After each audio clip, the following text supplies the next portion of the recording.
And all right, so I talked with him on Friday. I told him we weren't done. huh? He thought we were done with this fight, and I was like, I don't remember being finished with this fight. Not done. We had to stop. We were like 15 minutes after midnight, and everybody and poor Matt was fading fast, and so we had to put a stop to it. But yeah, so we start. I mean, tonight we'll start right like in the middle of this fight. I'll give you a little bit. The history of this basically was you guys had gone, and so you guys may have to brief Jennifer and Gordon a little bit if you haven't already offline as to what happened last time. Gatto picked a fight for us. I watched the video, but Gatto picked a fight for us. Okay. Oh, I did. That's the lowdown. That's the version. That's what we're going with. Okay. Not Otto, Gatto. Gatto. Oh, Gatto. Okay. The caravan guard not in attendance is the one that picked this fight. Yeah. He started the fight and then took off. Yeah, he shat in the basket and hit the road. So you guys Gatto had observed a couple of people, and he was doing that thing that Don does where he like separates himself from the party and pretends to like be Secret Squirrel or Inspector Gadget and spies on people and stuff like that. And what he noticed was he had discovered that there were these two demons, these big bear kind of looking demons, who were essentially wandering around this little plaza upon which Melkor's Potioners sat, and we're sort of like stopping at each of like there's a bunch of like push carts of food carts and little vendors and stuff like that are just sort of like wandering around, and they have carts or some sort of movable kind of marketplace kind of thing. And they were going, and they were essentially sort of what, from Gatto's point of view, they were extorting money from these guys. They were picking up protection payments of some sort, and everybody was going. There was one incident where these demons like reached out and slapped a guy, and that kind of stuff. So Gatto decided, I only watched some like the last 20 minutes of the video to sort of get my head back in the game, but I believe it was Gatto decided that these were going to be your next sort of street fight guys, was to take out these extortionists, and we fell into the fray. So these guys actually tried to take money from you guys too as well. And you guys were having none of it. Gatto went invisible, got around him, started doing that bleed thing that I hate that he does. And it became a real brouhaha. And we had several rounds of fighting where you guys were able to kill one. Fletcher was able to kill one. Upon reflection, after reviewing the video, with a double crit of some sort that he pulled out of his ass last time. So well done, Dan. And killed that one. But the other one is still up. Fighting at the time, he was fighting Flashheart and Storm, but now he's just fighting Storm because Flashheart's not here yet. Good luck. Which I love. So and so that's kind of where we start out. We sort of like in what I would call embellis res, right in the middle of battle.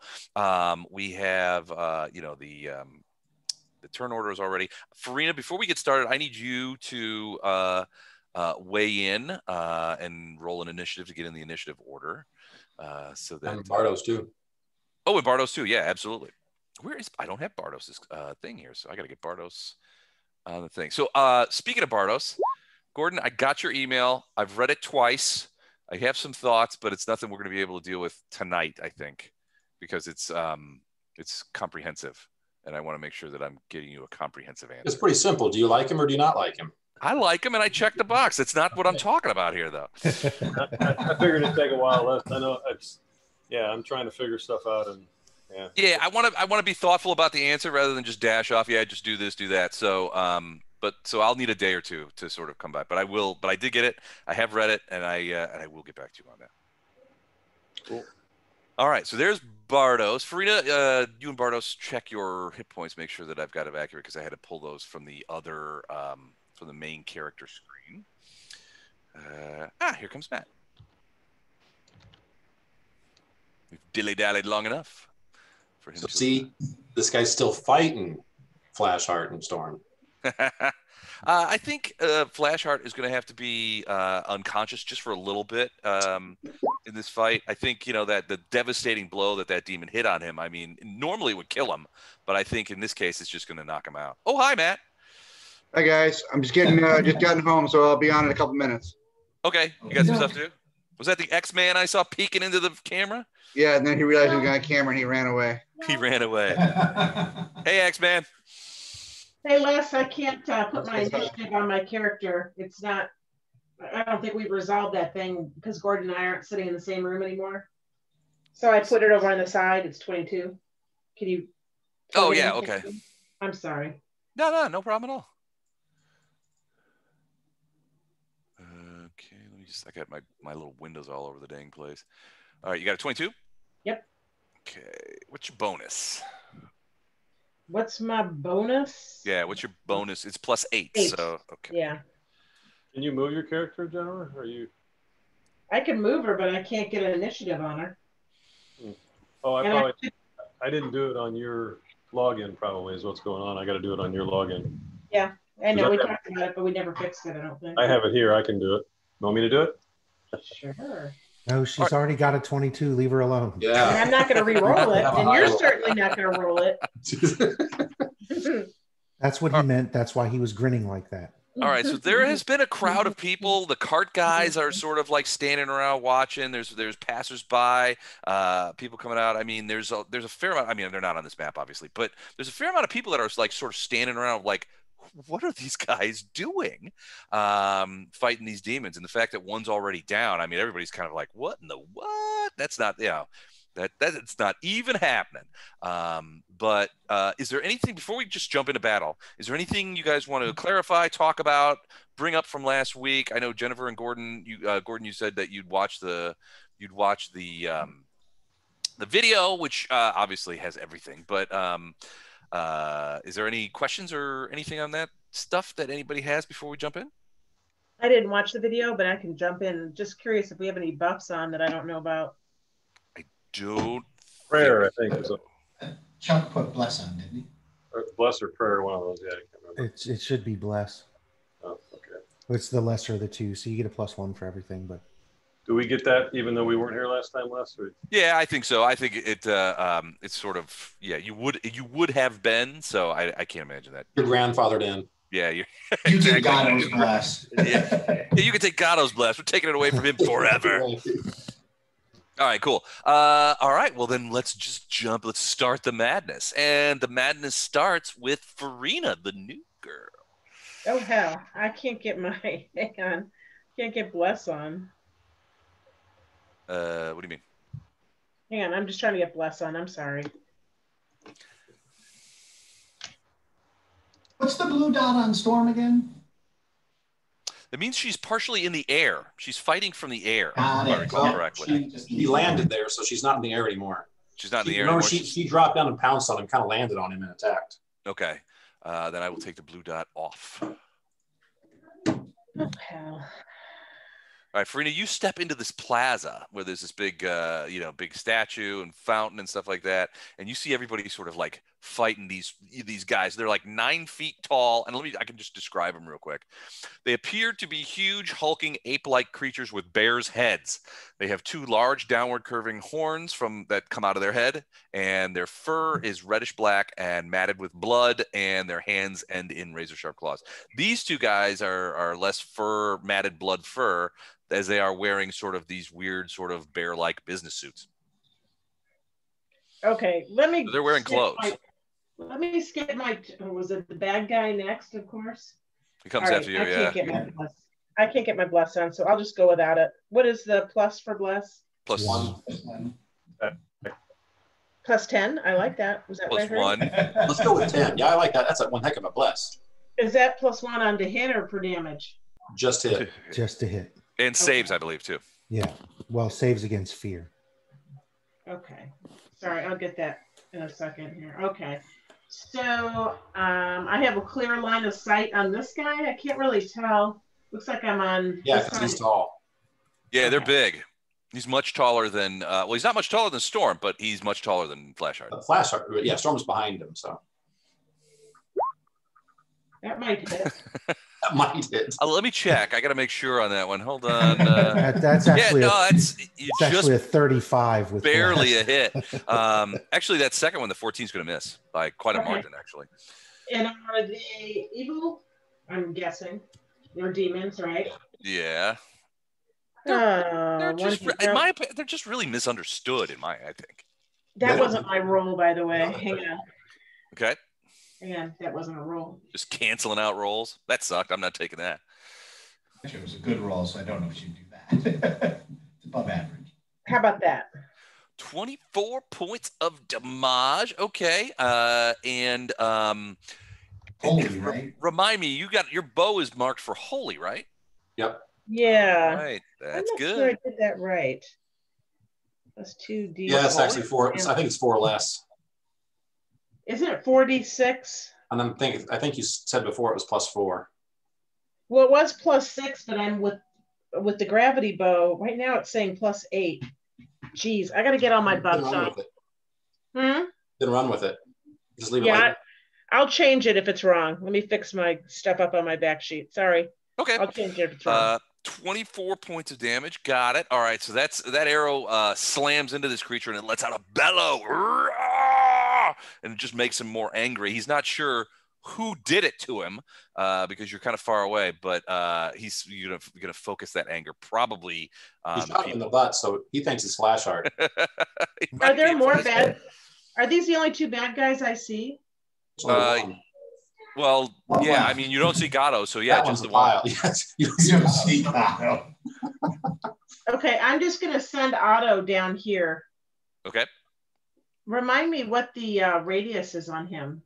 So that's his scent. If you're looking for invisible sort of creatures, the inner circle is where Otto can tell exactly where the creature is. So if an invisible creature is within that inner circle, Gato knows right where he is using scent. Does Otto smell Gato? Oh yeah. Can Otto tell me where Gato is? He's standing right on top of him practically. And then the outer ring is where Otto can tell sort of direction, but it's imprecise. Okay, got it. Great, thank you. All right, no problem. All right, so that's Farina. It is the bad guy's turn. So let me see what this guy is gonna do. Were we in a battle when I left this game last time? Yeah, we stopped. Yeah, you were fading fast, so we had to stop the battle. So we're jumping right into. Oh yeah, I was talking mega trash these guys. I remember now. Paladin trash. Yeah, he was talking paladin trash until midnight hit, and you turned into a pumpkin and started snoring. All right, so he's Not as young as he used to be. He's gonna do that, so he can do both of those at the same time, which is awesome. All right, he's going to try. Yeah, so he's still fighting.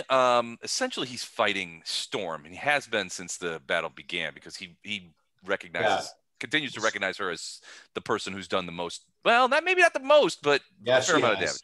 He did a pretty good amount when she landed on him. So you see his claws. So Storm sees his claws begin to, he brings up his hands. He's like, and you see his claws begin to start shooting like little sparks of multicolored light out of them, and it's sort of like swirling around. And he tries to attack Storm with full attack, and he's also going to roar directly at Storm. So first is the 2 claws attack. Let's take a look at that's going to happen.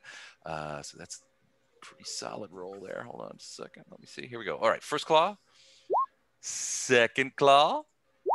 Either of those hit? Nope. What's her armor class? 36. All right. So he pulls out a wand of magic missiles and begins shooting magic missiles point blank. And this one shoots 10 missiles per time. He dual wields wands. And all right. So she slaps away his attacks with an ease that really sort of pisses off the DM. And then he just reaches down and just is like, and screams at her with this roar that just fills the plaza, and everybody within a 60-foot radius has to do a hold on, I had it right here and I switched things. Has to do a reflex save as the sonic damage spreads out, but it's pointed right at Storm. It's just it's not fear, right? It's just sonic damage. It's just sonic damage, yeah. Reflex. DC 21. Neither one of them. 21 reflex save. Second. I guess I wasn't logged into roll 20. One moment. Okay. Nice. Okay. Good night. Good night, everybody. Good night, big boy. Okay. Good roll for Ina. What'd you get? I even made my own sword. Hey, wait, I didn't see it. The impressive thing is. Hey, there it is. Nice. Excellent. Flashheart did a backflip over the sonic attack. Okay. Oh, Farina gets that twice. So, Lothar, you, Ilindar, did you roll for Storm? Storm rolls a 9, so she gets blasted. Yeah, both of us get blasted. Yeah. So, Jesus. Those of you who missed your save take 7 points of sonic damage. The rest of you, 3 whole points of sonic damage. Try not to die from that 3 points of sonic damage. Oh God, I gotta start using stronger dudes here. All right, so that's him. Bartos, you're up. You've just entered the thing. You just this scream just surrounds you as this creature, this demon, is screaming out of it. You can see people in the sort of around the area too are sort of like holding their ears. They're like, "Oh, that sucks."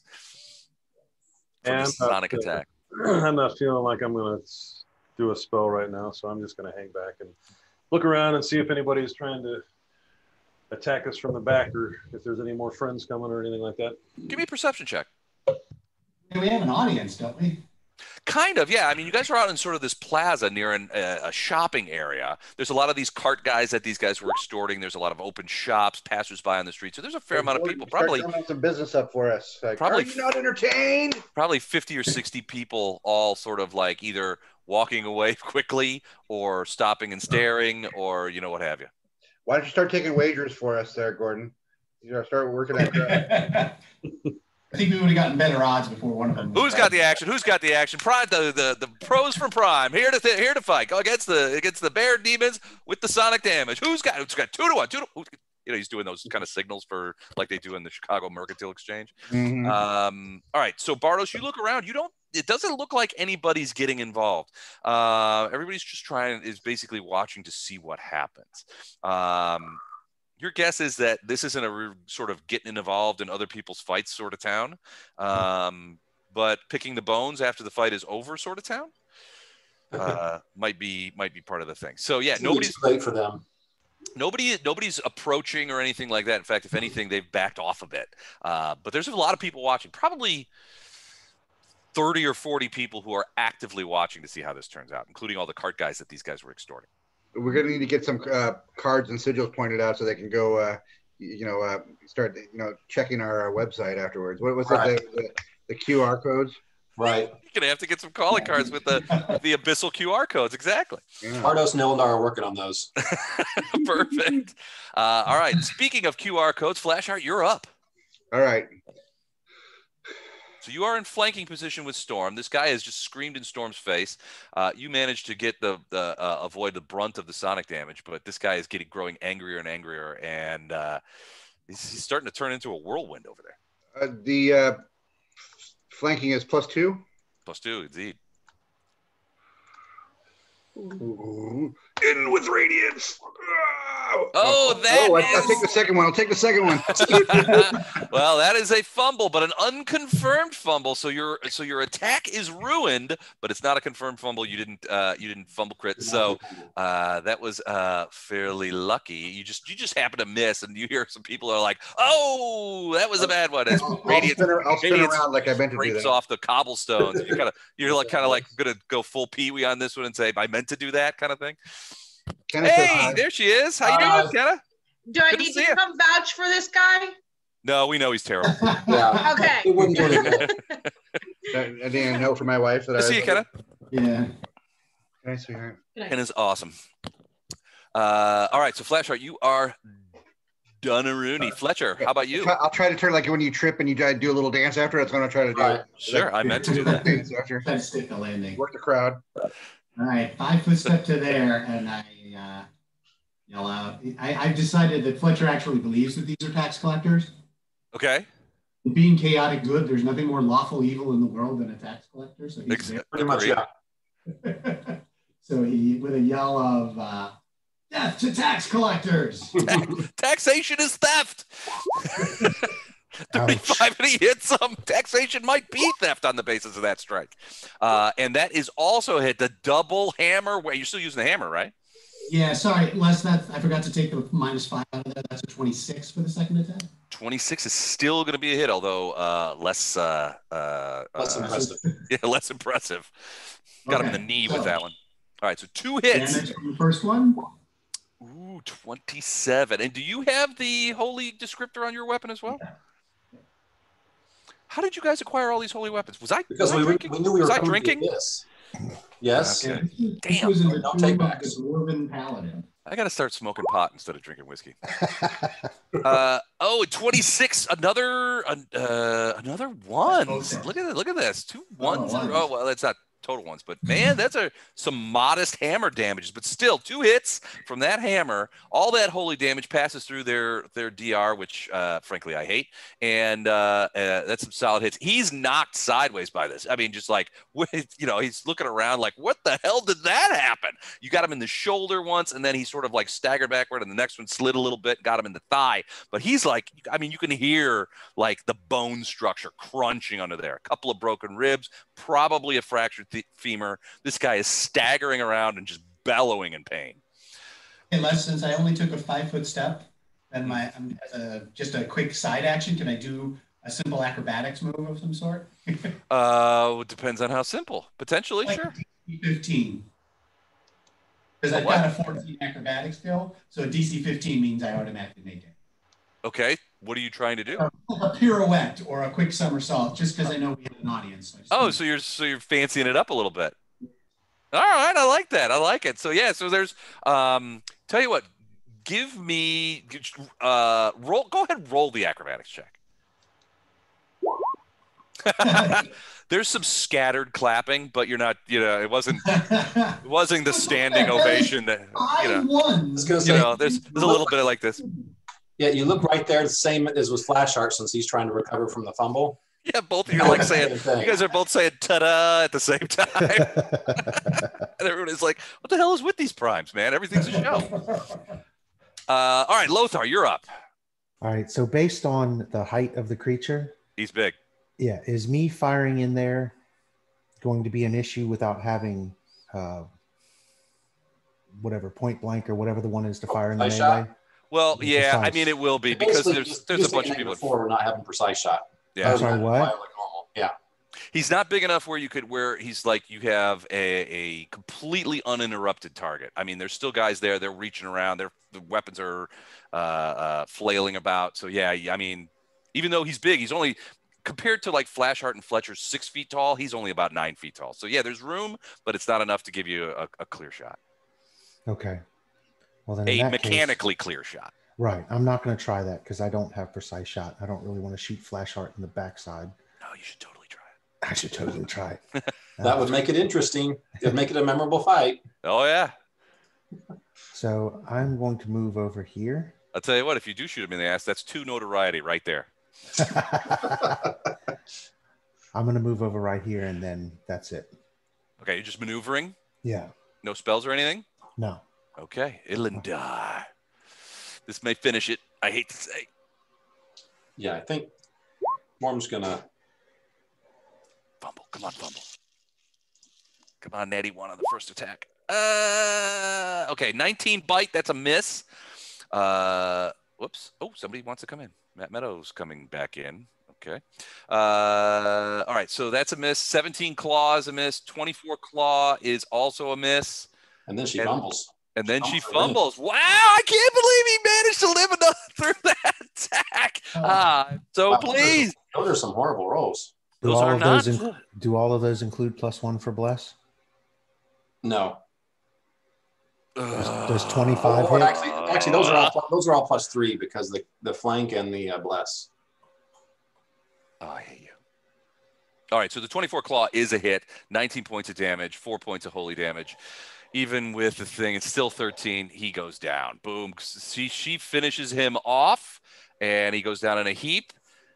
And the battle ends, and everybody's sort of standing around, and there's this moment of silence in the thing. Like, people are like, the fuck just happened?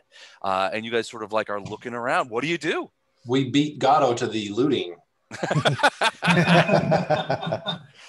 All right, so these guys, Gatto observed these guys taking money from the cart guys. So if you search these guys, they will both have satchels, and those satchels are full of Alusinyrran coins. You're not sure how much is in there. You're not going to take the time to sort of count it in the street, I don't think. But no, but it's a fair amount.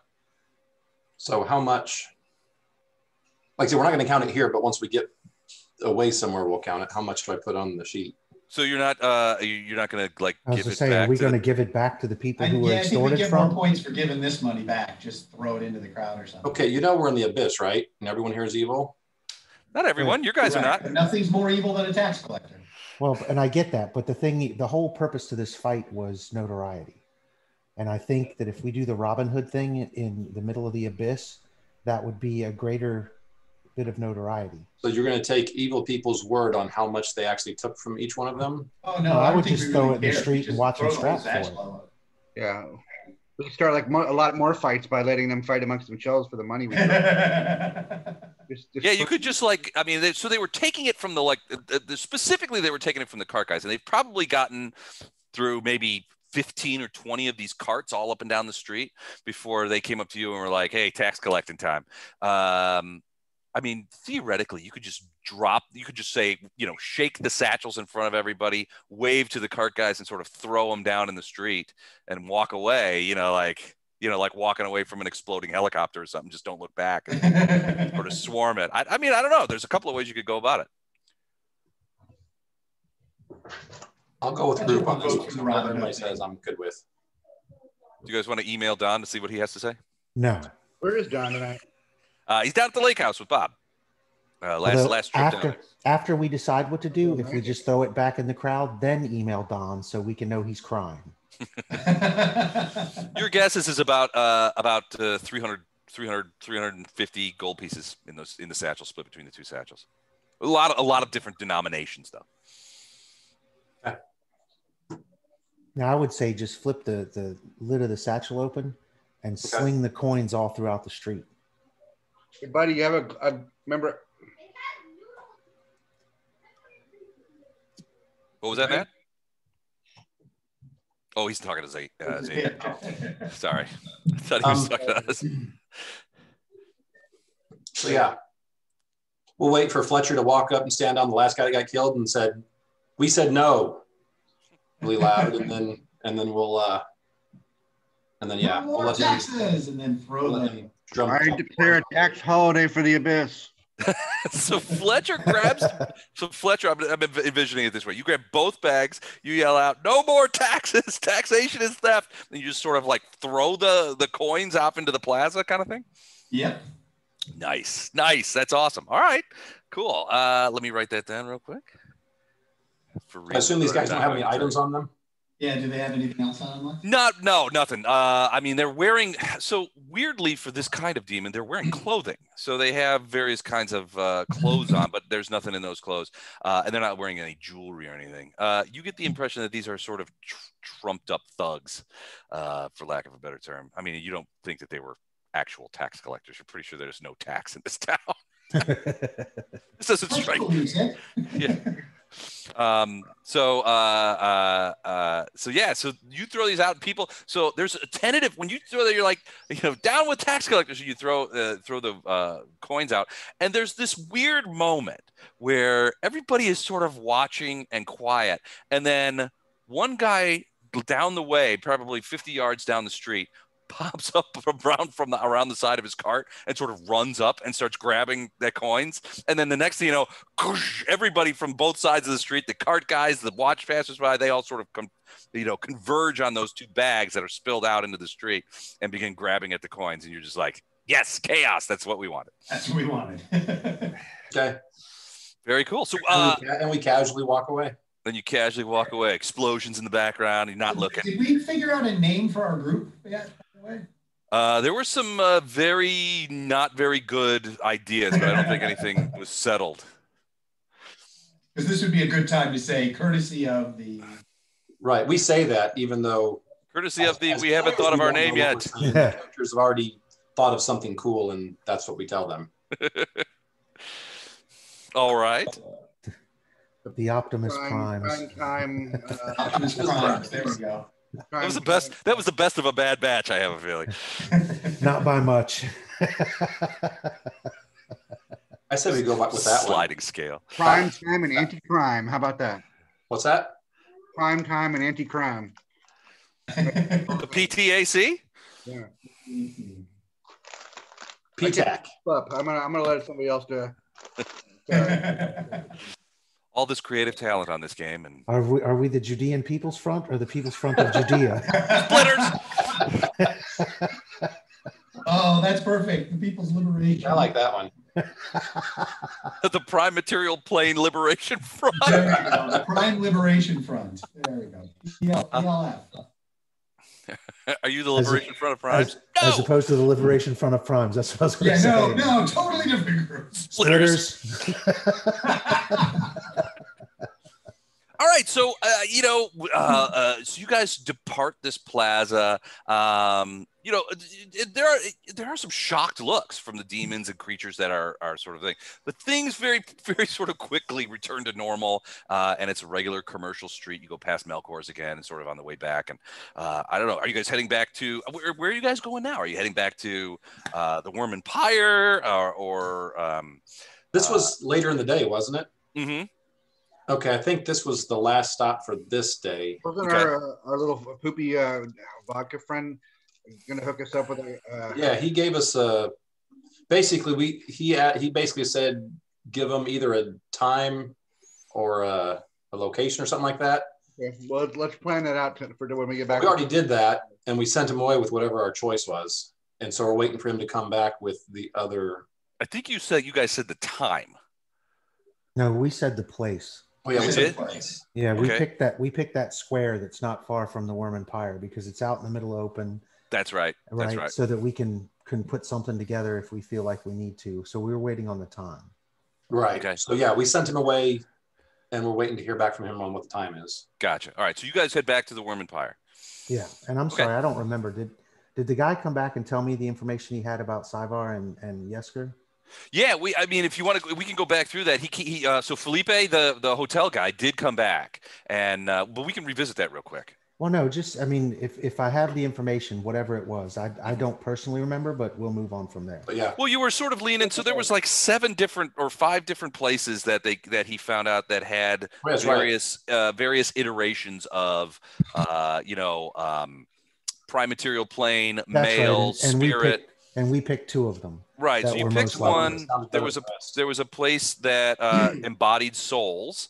One of which was listed as a human priest of Erastil killed by misadventure by Quinarch Shadowfilled to a demon named Var, one of several packets of what they're calling embodied souls. So basically this Var is a guy who collects spirits and souls and then re-sleeves them and sells them in bulk to people who are looking for slaves and stuff like that. So he's a Sam's Club. Right. And so we've got that information, so we can just go back to the inn at this point. Right, and then the other one you were looking for was that there was an elfin priest, and that's all traded for specie, equivalent to 100 gold pieces, and moved to a holding pen owned by a bundler.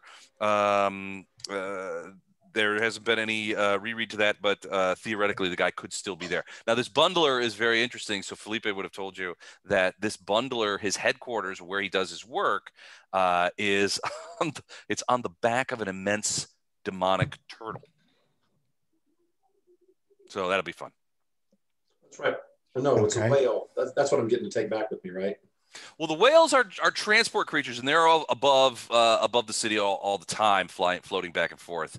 So yeah, you were thinking about trying to acquire one, which I think is an immensely laudable task. Frankly, the fact that you guys trucking back into Dresden in the undercarriage and the underbasket of a flying whale might turn some heads. That's what we're all about. I love it. All right, so you guys are back at the hotel. You come in and you go back to your room, order up some supper and some wine, and there's a knock on the door, as there usually is. So I just want to let you know this is the end of your 4th day in Alusinyrran. We have any time to be back, right? We don't have any real deadlines on us, do we? Except for the losing Gordon's soul for all time in the abyss, right? Ilandar's, yeah. So no, you're not. So you're trying to build up notoriety and get the attention of Nocticula and complete and sort of torpedo the whole Nihydrian crystal operation.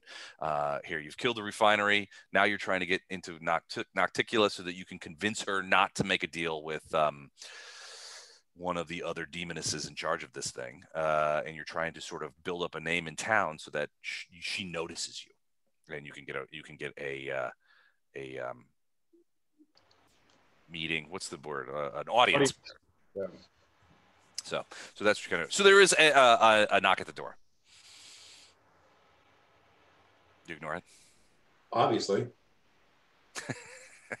All right. So there's another more tentative knock, and you hear, well, maybe they're not home. I don't know. I thought they came in.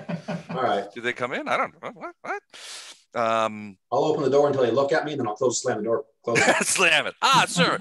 Just the man I'm looking for. I have a package for you. And he's looking specifically at you, Ilandar. He's like, package was delivered for you earlier this afternoon. Handygram from Otto.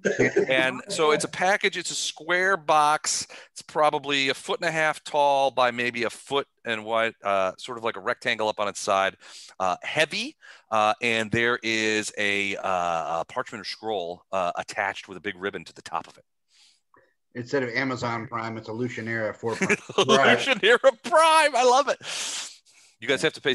You have to pay 75 gold pieces a year, but you get free delivery to your hotel. But it's free 2-day delivery. So yeah, from anywhere on the plane. From anywhere on the plane. That's right. Those fulfillment centers definitely are in Hill somewhere here. All right. No white powder or anything on it? I'm sorry? No white powder or anything on it? You mean like, no, it's what are you thinking? It's like a kilo of Coke or something? I think he thinks it's poison, demonic anthrax. Oh no! Oh, you want to take a look and see if it's like if it's like trapped or poisoned? Sure, you could do perception. It doesn't matter. I don't have that skill, so okay. I will grab the paper. Okay. The first thing that you are struck. So the first thing when they hand you the box, the first thing you were struck by is it's pretty weighty. It's got some mass to it. Not like metal mass, but there's obviously something in it. You give it a little shake, and you can hear what sounds to be like clinking noise, like glass clinking. And yeah, so that's. I mean, you hear that. Aren't these might be our potions sent to our hotel, right? From our potion maker. No, you have those with you. Oh. I'm sure they're nothing. Just drink a few. I'm sure these are perfectly fine. I have an update that apparently has been waiting for the countdown right till this game started, and I have to restart before my computer explodes. So I'll be right back. All right, we'll see you in a few minutes. I'll see you a little bit. Can Otto smell anything in the box that can he kind of give it a roll me a perception? At once over? Yeah, an animal once over. She didn't tell you, but Otto's been trained as a drug dog. Okay. Drug cat. Like he really likes drugs. We'll do anything to acquire them. Yeah, I'm not so good with the double screen like this. 13, not 13. So yeah, so Otto sniffs at the box, and he's telling you that he doesn't. There's a bit of a musty smell, but no, nothing like animal or chemical. Okay. Like I said, what's the scroll say? So you open it up? As far as you know. All right. Well, you open it up, and here's what it says.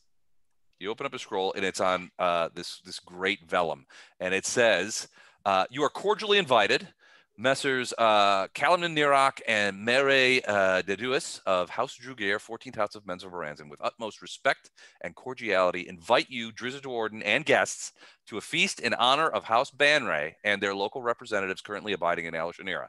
3 days hence, at the Venomous Vestibule, your response affirming you will join us will be our joy and privilege." You got invited to a party. So what's in the box? You open up the box, and it's a sealed wooden crate of sort. And you open it up, and Ilindar, you recognize this crate style almost immediately. This is, and you're just like, you're like, it's a bomb. No, it's a crate of wine from Menzo Baranzan vintage. This is Underdark vintage wine, almost completely unattainable on the surface level of Golarion. It's a small crate containing 4 bottles of this Menzo Baranzan wine, and there's a little tag that says, "From us to you, a taste of home." Okay, so do you remember that old Looney Tunes cartoon where Daffy Duck had the treasure, and then he mine. I'm rich, yeah. He grabs it and like jumps on top of it and covers it. What Ilindar's doing right now. Mine. So this is the vintage of your homeland, and if you pull one of the bottles out, I mean, you can't help yourself. You pull one of the bottles out and check the label, and this is I don't know if you know much about Elvish wine from your past or anything, but your recollection is this is a good year. You remember seeing bottles like this in the house cellars of your house where you were a soldier. So after I'm shocked a little bit, then I'll pass this on to the rest of the people what this is. Well, you're looking at these 4 bottles probably represent not only hundreds of gold pieces of value, inherent value, but the idea that these particular bottles have come all the way from Menzo Baranzan through Golarion to Alusinyrran to those guys to you. This is an enormous gift. Yeah. So I guess I made an impression with our drow friends.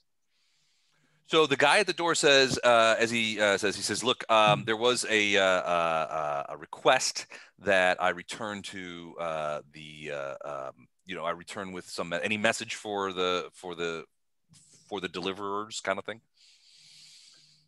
for the people who sent this to you. And he'll explain that he wasn't given this directly by those guys. It was left for you like at the front desk, and there was a request that accompanied it with it that to please ask for a response if one is available, kind of thing. And Ilindar, you represented yourself as a representative of House Bainray, right? No. Yeah, you did. Wait, is that? That's House Bainray. That's House Bainray.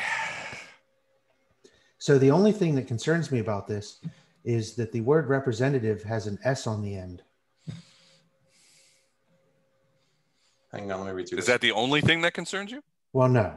But the specific thing that concerns me is it makes it sound like there's more than one representative and we only have one fake representative, unless we count Gatto.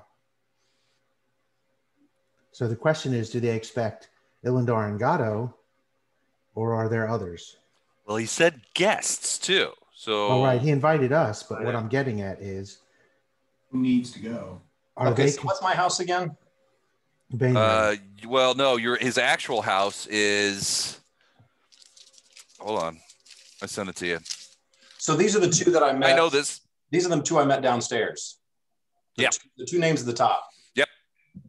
Okay, so it's them inviting me and guests. Right. To a feast. So you're a member. So you are a member of House Duskrin, which is the 10th house.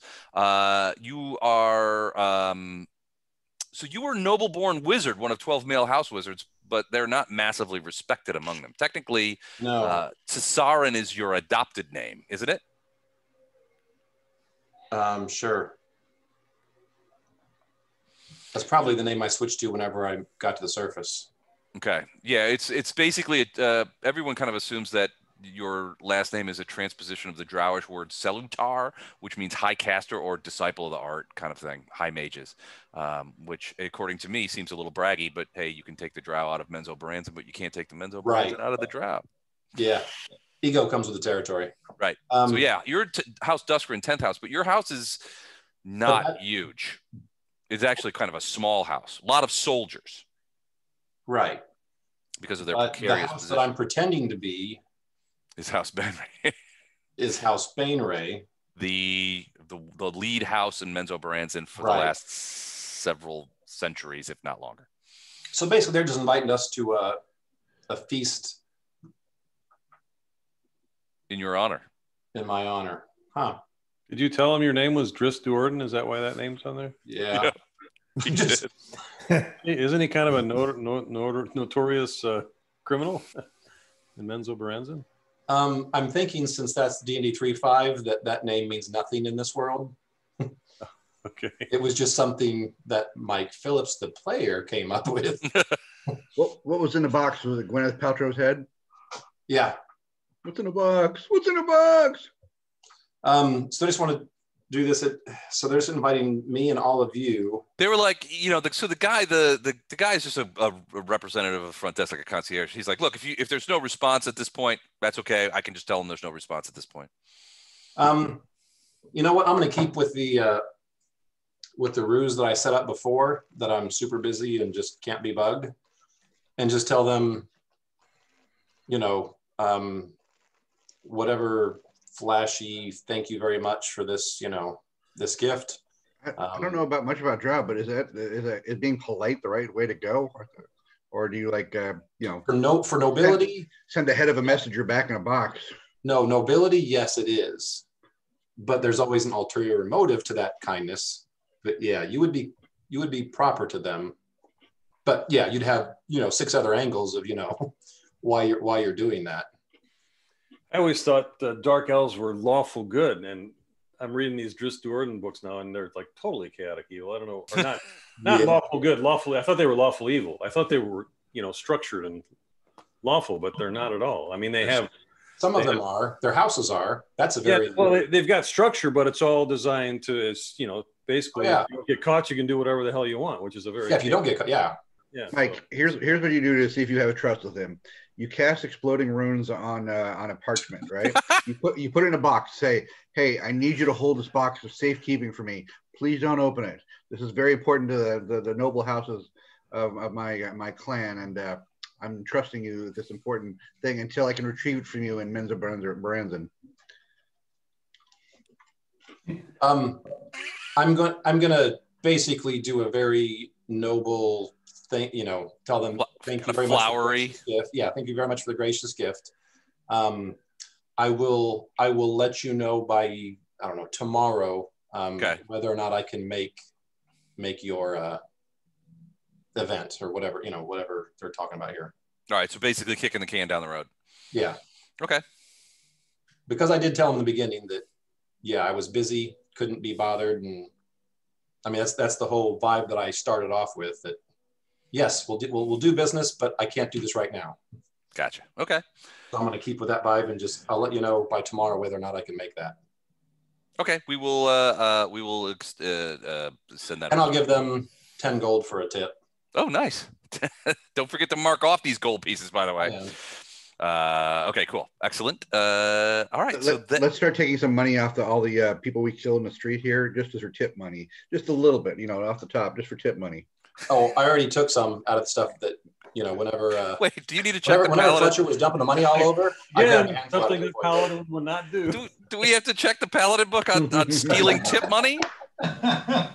Goofus and Gown again. Hold on, I'm gonna have to update the book later now. Stealing money. You money. didn't see anything about the exploding runes last. I think you let that slide. Like, here's what you do: setting traps instead of going to parties. Yeah. Also no. Going to drow parties. Okay. Les, I have one request: that this book becomes canon for all future Paladin players. Oh, absolutely. I'm gonna keep it updated. It's gonna be, it will be distributed. If you join my game, you say I'm playing a Paladin, I send you a copy of the book. No one will ever play a Paladin again after Matt gets through. It's like he's ruined it for everyone. All right, so the rest of the evening passes without incident, except for around 1 a.m. Most of you have turned in, but you hear that squawking and banging on the high window again. It's like, ah! Hey, let me in! Who locked this window? Come on! I'll be, of course, in my smoking jacket, drinking my brandy by the fire. Swiped a bottle of that elvish wine. Yeah, now I'll let him in as I puff on my elvish pipe or whatever. He flaps and flaps around and kind of immediately goes over to where the desiccated remains of the late supper is. Kind of kicks through it a little bit. There's canapes and little hunks of cucumber going flying, and he searches around. There's no extra vodka, so he he finds a bottle of gin and grabs that. Yeah, the elven wine is nowhere in the common room. You're not letting Yeardly have some Menzo Baranza wine with it, so that Menzo Baranza wine you're talking about, it's like 25 gold pieces of glass. Yeah, so Eldar's sleeping with it. All right, it's under his bed, under his pillow. Something probably. So Yeardly takes a big slug of gin and is like, that's gin. I thought it was vodka. Anyway, I talked to Nazarius. His name is Nazarius. And he said that your proposal of a location is acceptable, and he will meet you there tomorrow at local noon, if that's okay. You tell Nazarius we're serious. We'll meet him at the local pub at noon. Well, no, it's not a local pub. It's a what do you say? A plaza. It's like an outdoor area. Oh yeah. Say, Yeardly, can you little extra homework here? Tell me everything there is to know about that plaza before we show up there tomorrow. We want to know every nook, every cranny, anywhere somebody nefarious could be hanging out, anywhere somebody lawful good could be hanging out, and okay. Obviously, there's a little extra something for you. People hang out in different places. So I will get you quite a bottle of vodka after you check that out. I love vodka. I'll go check it out. I'll come right back. And he's just like swap, and he flies back out and bumps his head. Little bell or two farting all the way out of the thing as he flies out. Gin farts are the worst. I will ring the little bell and get some bottle of vodka. You order a bottle of vodka up for him? Okay. Mm-hmm. So he flies off, comes back about an hour and a half later. So this place isn't very far. He's like, I took 2 loops around the plaza, and I think it's going to work out great. There's a couple of buildings and stuff like that. But your DM's going to show you the map here in a second as soon as he gets rid of some of the stuff on it so you don't see it. Yeardly, did you make sure you took your figure and went past the dark areas to make sure there's no monsters hiding out right off the line of sight?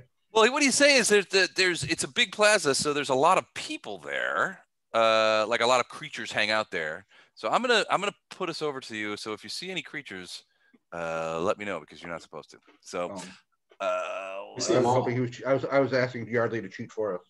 Okay, so he's basically describing this place here, and I'll just let's see. I can get this a little smaller. Can you see it? Yep.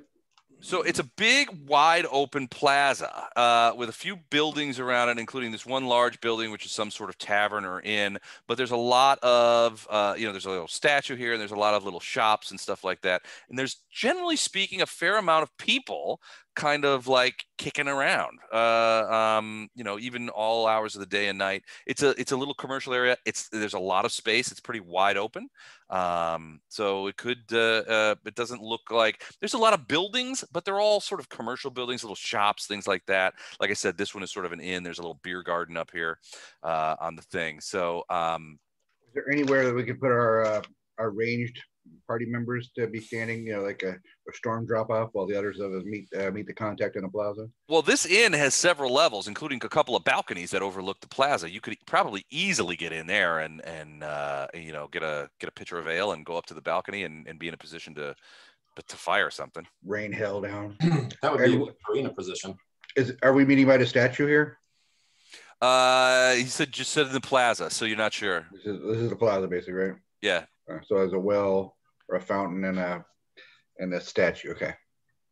What is this? Like outdoor beer garden chairs, or what is it? Yeah, it's a little table and chairs. There will be several of those kind of sitting out. I only put the one out there. Oh. But yeah, I mean, theoretically, if you got there early, you could, you could plant up in one of those things or on the roof of one of these buildings. Several of these buildings are only 1 or 2 stories. Well, I mean, Fletcher, guys, what do you think? I say plan for the worst, hope for the best.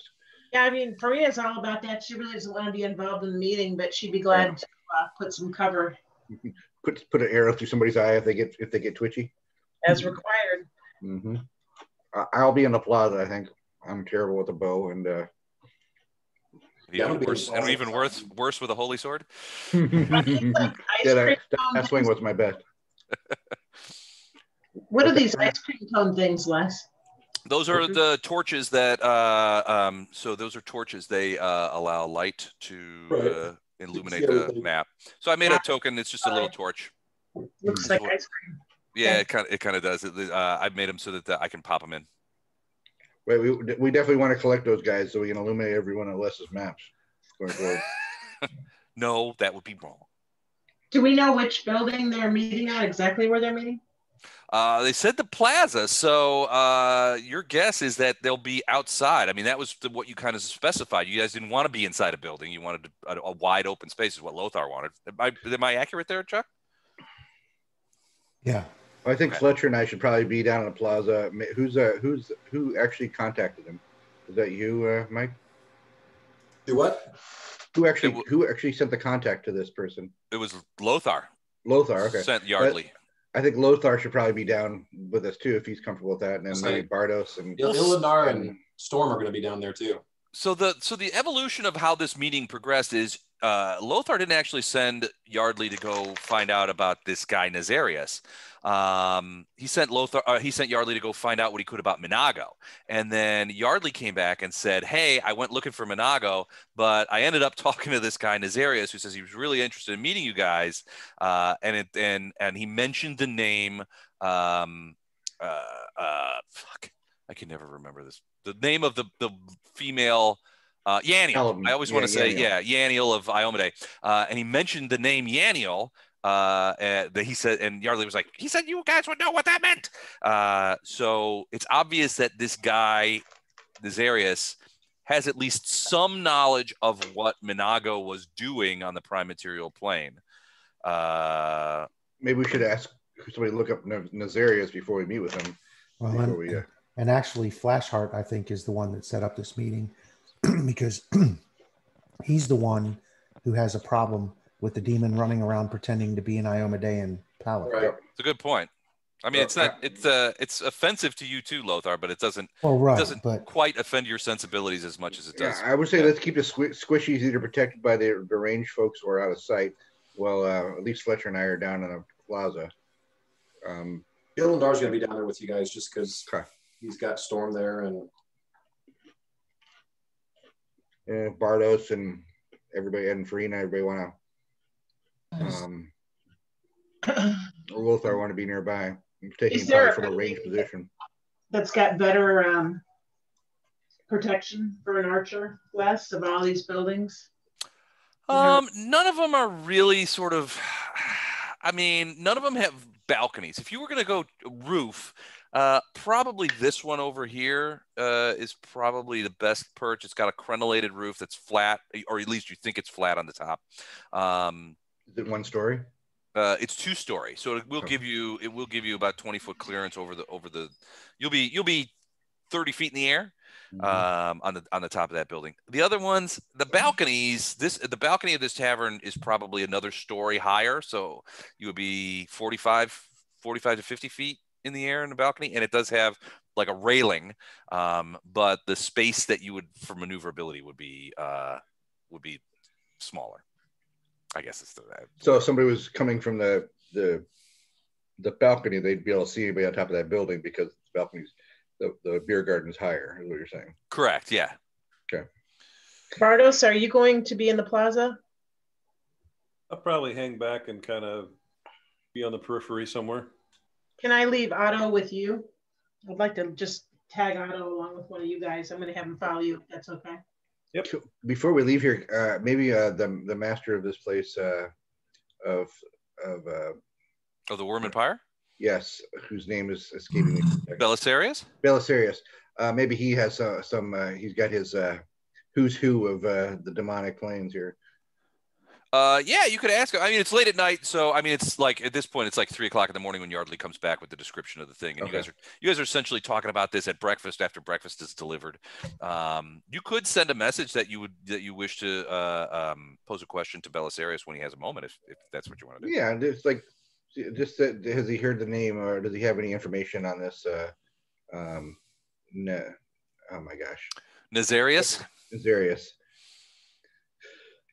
Oh, his name. Yaniel sounds like she opens for the Lilith Fair. I went to Lilith Fair and saw Yaniel in concert. They were spectacular. Yeah, Fiona Apple really crushed it. They did Midnight Train to Georgia with the Indigo Girls. It was wonderful. Mm-hmm. Nice. Katie Lang showed up. You know your feminist rock and roll, my good man. Just a quick aside, remember when you used to dial in for radio stations to win tickets? Yep. So I dialed in and I knew the answers to a Peter Gabriel question. It was what WOMAD standing for when he had the WOMAD tour. Okay. And I won 2 tickets to Front Row at Red Rocks, which if you're in Colorado is a big deal. To a Katie Lang concert. No idea who Katie Lang is. None at all. Me and my then girlfriend, go there, and I made a big deal about winning these great tickets. And you mean the woman that you're not married to? Yes, but is the godfather or the godmother of my child. Oh, okay. But still friends even after Katie Lang? Friends. Yes. So we get there, and I'm like, wow, there's not a lot of dudes here. Like I was thinking it was gonna be like a date kind of thing, like it was a romantic, like maybe like bluegrassy, country twangy. No. Yeah, I mean, it was some of that, yes, for sure. A lot of Patsy Cline, but it was certainly I was a outlier of target demographic. All right, so you guys are discussing this the next morning and figuring out where you're going to be. The meeting is proposed. The proposed meeting is at noon. Is there anything that you guys want to do to prepare? Ultimately, Belisarius. Yeah, if you want to ask Belisarius. He can't come up, but if you want to run down to his office real quick, sure, I'll do that. All right, so you go down there. He's like, greetings, that kind of thing. You know how a freetar. He's like, greetings, my good man. What? My understanding is that you have some questions about my fine city. How may I help you? Well, first I check his office for any lurking Ursay. Oh wait, wrong game. So it's well, his desk, his chairs all reek of asbestos. So of course they do. All right, so I'll say, hey, we have this meeting with a guy who might know something we're looking for on somebody else we are looking for here on this plane. His name is Nesarius. Don't know anything about him, but he's got information for about our mutual friend. Let's say, have you heard that name before, or any information you might be able to provide? Doesn't ring a bell, but I do know a bit about demonic nomenclature, and that doesn't sound completely like a demonic name. It does have a bit of a fey ring to it. Are you sure that this is a demon you're meeting and not some sort of first worlder? I don't think we have that information. I'm just a poor dumb paladin. Well, poor dumb paladin, that's all right. No sense this is a big city, no sense you know everyone here. I do suggest caution. Be a demon or first worlder. I would exercise caution with any sort of in-person meeting that you might be doing. I'm going to assume that you have selected a location that will provide your friends good angles of cover and that thing, so they may protect you while you meet with this creature. Of course.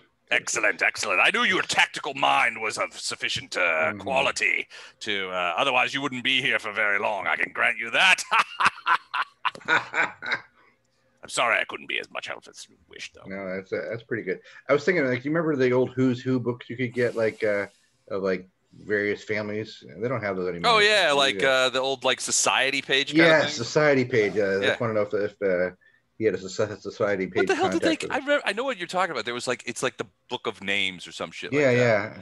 And if you had any sort of, if your family had any sort of connection, you were so proud to have somebody show up. Like, oh, did you see Aunt Margaret showed up in the Book of Names? I can't remember what it's called now.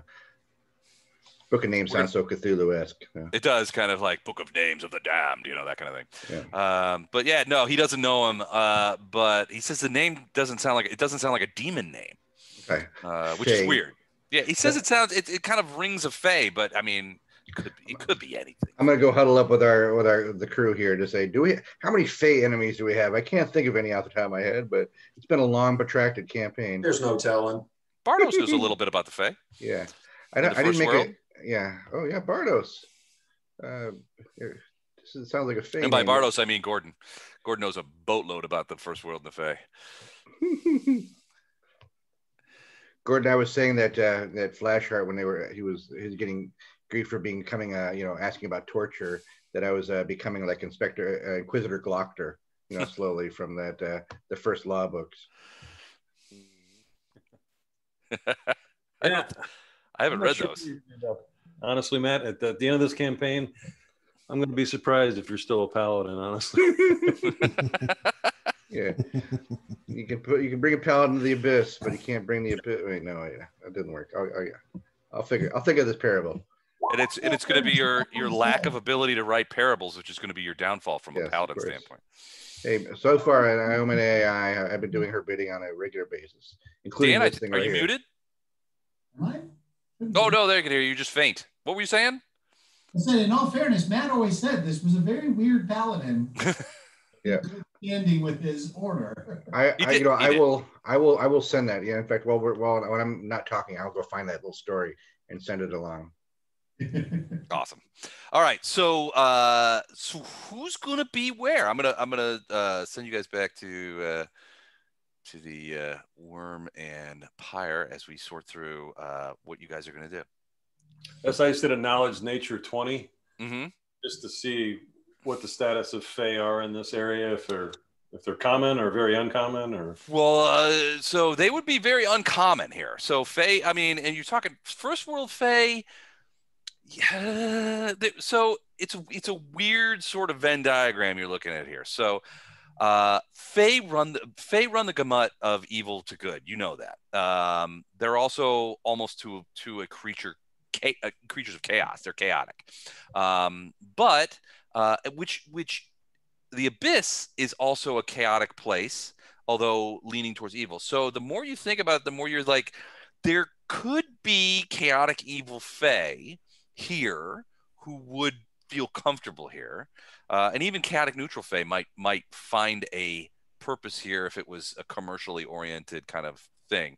The other side of that coin is Alusinyrran, the biggest commercial endeavor here is obviously slavery.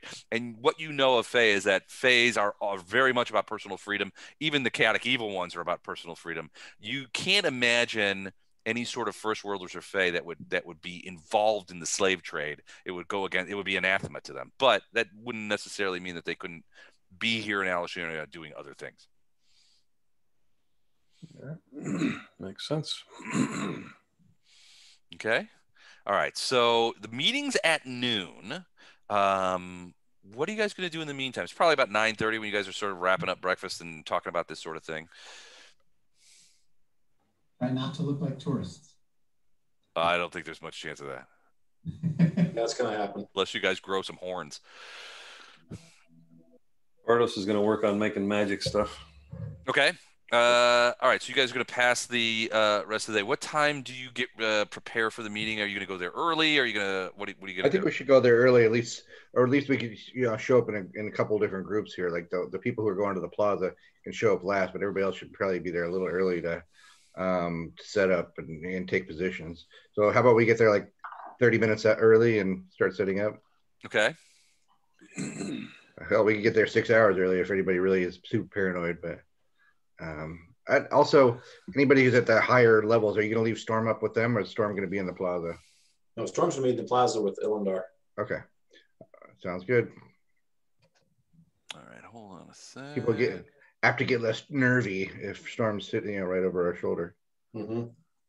And plus, being a drow, they don't know I'm a wuss drow, so drow always intimidates people. So. Hey, he's a wuss drow. Get him! All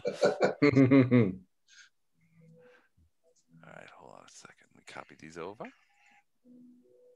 Bardos is kind of in shock because Farina left her cat with him. It's almost like she's a friend or something. Almost like that. Yeah. Anybody? I know we saw Farina and Gato leave together, and then Gato never came back. Has anybody checked to make sure you guys enjoying the spirit world? I'm pretty sure. I was going to say, just remember, Farina always used to leave her cat with Gato, and it wasn't because they were friends. So you might be the latest person she thinks she needs to keep an eye on. Could be.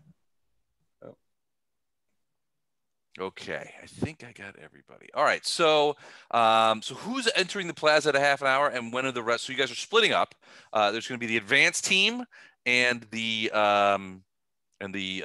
parlay team, I guess, for lack of a better term. Yeah, there you go. So who's on the advanced team? I know Farina. Bardos, Otto, Fletcher. And do you want the priest in the parlay team, or do you want him elsewhere? Because basically, if stuff goes sideways, I can't heal you if I'm somewhere else. So even though I'm kind of squishy, stay here. I need to be where you are if you think you might need healing. I would come with the parlay team, and then Storm can get us out of there quickly if that's what needs to happen. Okay. So what I have is the advanced team is Farina, Bardos, Otto, and Fletcher, and the parlay team is Flashheart, Lothar, Ilindar, and Storm. Is that accurate? Yep. Sounds right. All right. So let's do this. I'm separating you guys out on the. Hold on. Flesher's on a parlay team. That's all. I'll give Lothar Barkskin before we separate. That's 100 minutes, so that should give you a little extra cush. That works. At least I think that's natural armor, right? Yep. Yes. Okay. So yeah, I have nothing that's interfering with that. What is it, +4? 4. Yep. Perfect. Okay, thank you. Okay. Can you guys see yourselves over at the western end where you enter in there? All right, so it's about 11:30. The place is bustling. Now, I haven't put 1,000 people up here yet, but there's a lot of things going on in this plaza. A lot of people going by, a lot of creatures. You see various kinds of creatures. The ones you take note of are shown on the map. So one place on the little well nearby, and this is a well and a fountain, so there's water sort of at surface level. It's not the bucket kind of like dig down kind of well. You see two of those creatures that you remember, several of you remember from falling into the Royal Jin Way, these creatures that were under the water, the frog-like creatures, and they're just sort of standing there in the next to the well, not really doing anything. You also notice that over by the inn, sort of just lounging around, you see a couple of the cacticae, those cactus creatures with their strange buzzsaw-like crossbows, and they're just sort of lounging around. They don't seem to pay too much attention to you, but frankly, they're on the map and have hit point totals, have health bars. So I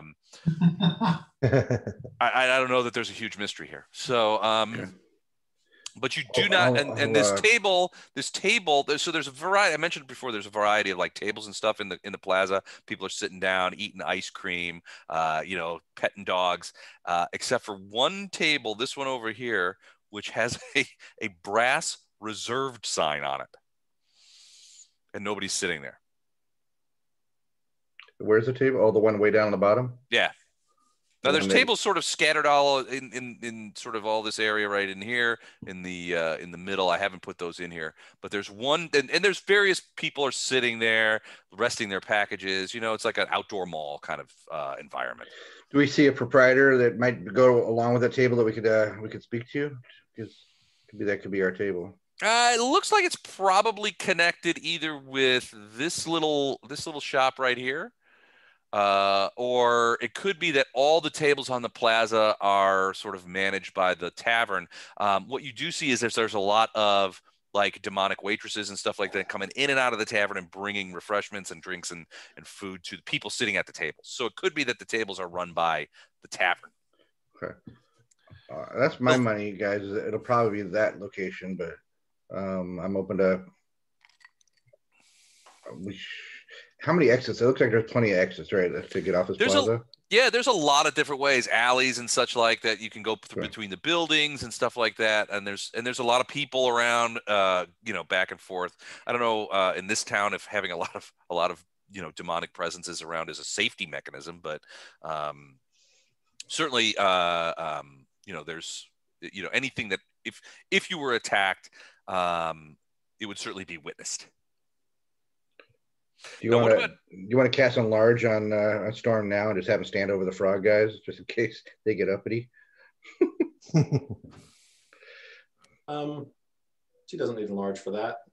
Well, you guys in the parlay team aren't really there yet. Yeah, we're not there yet. What about the advanced team? Where are you guys going? What are you guys doing? Artis is actually going to go talk to those froggy guys because he's kind of intrigued. He's seen them all around this city, and he's kind of intrigued to know what their purpose is here, what they do. See if they'll talk to him. Give me a diplomacy check. That should go good.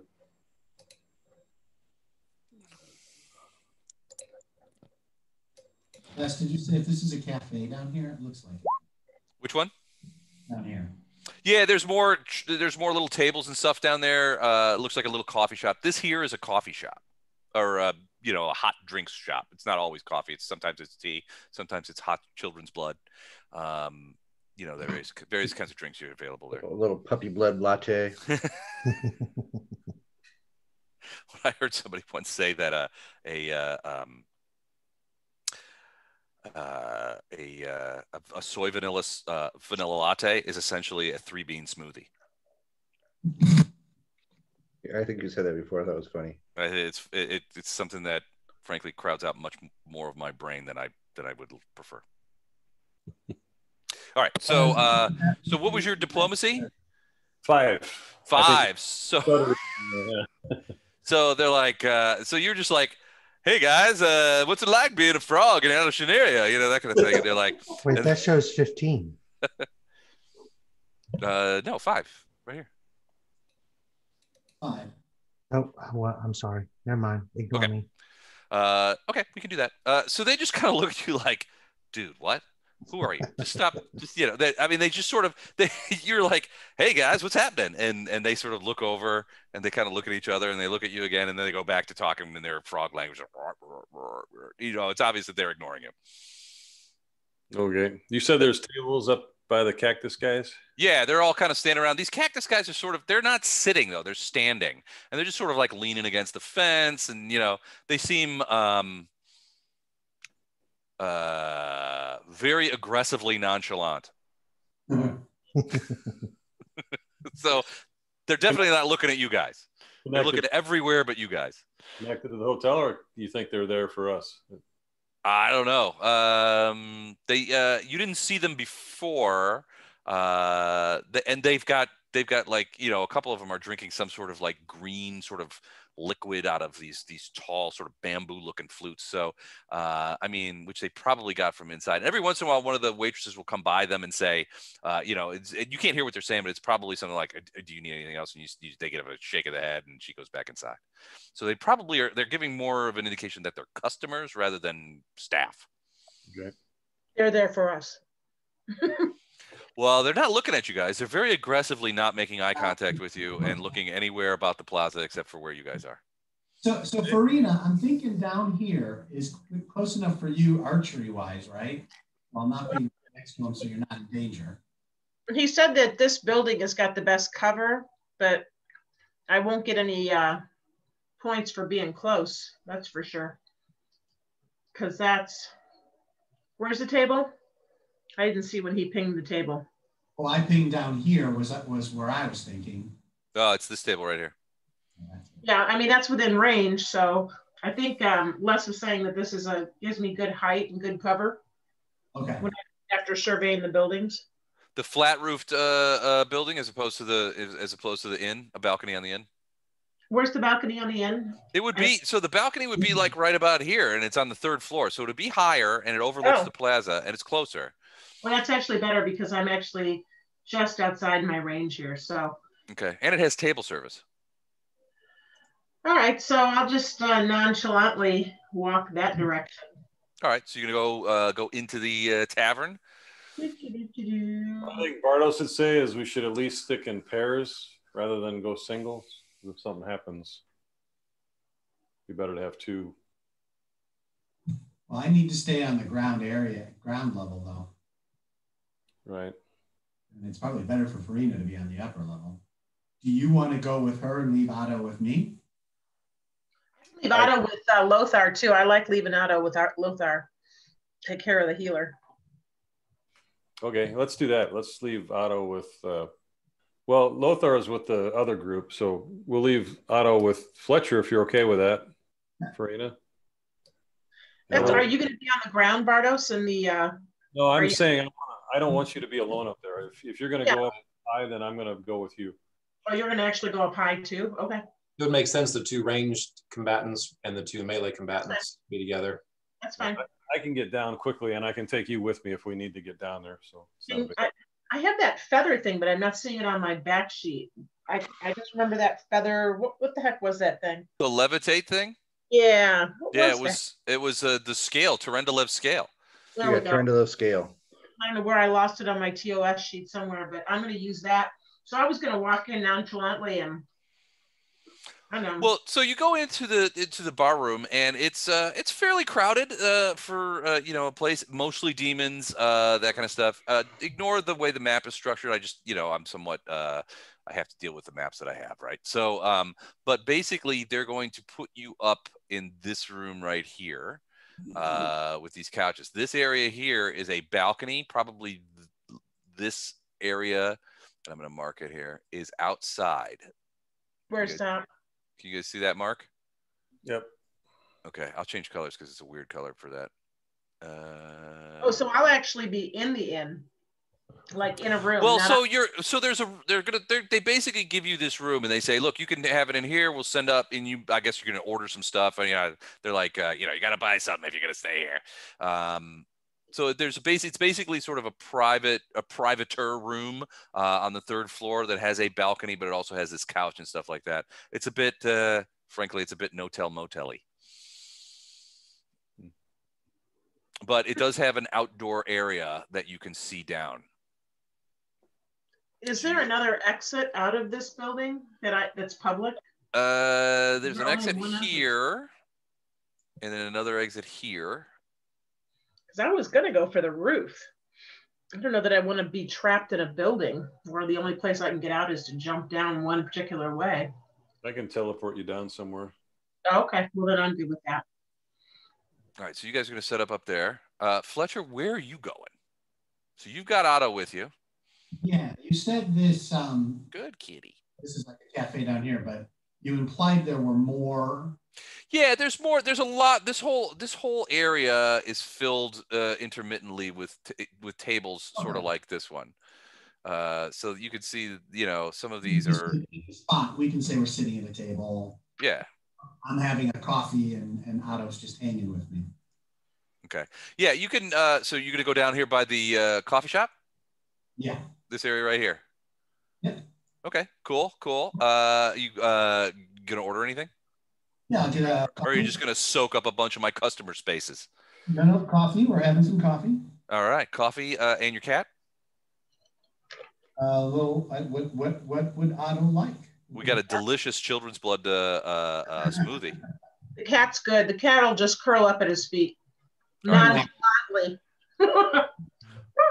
Well, the guy brings out a dish of some sort of amber-colored milk and lays it on the ground near Otto, but not next to Otto, just in case. And he kind of tips you a wink, just in case. Yeah. All right. So cafe mocha latte with 7 espresso shot. There you go. Perfect. All right. Coming right up. That's just like being in range. All right. So you guys go in there, you guys hang out, and so you guys are in position, and about 5 minutes to noon, you notice that something is happening down at that table. You're not sure what, but it's almost like the area around it is like shimmering.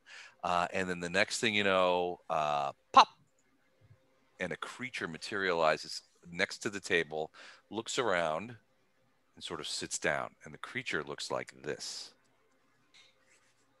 That doesn't look like a fairy. It doesn't look like a fae. It looks like a demon, but it's not a kind of demon that you've seen before. It does have that sort of weird crossbow, and you can tell that it is at least partially incorporeal. Obviously the no legs part.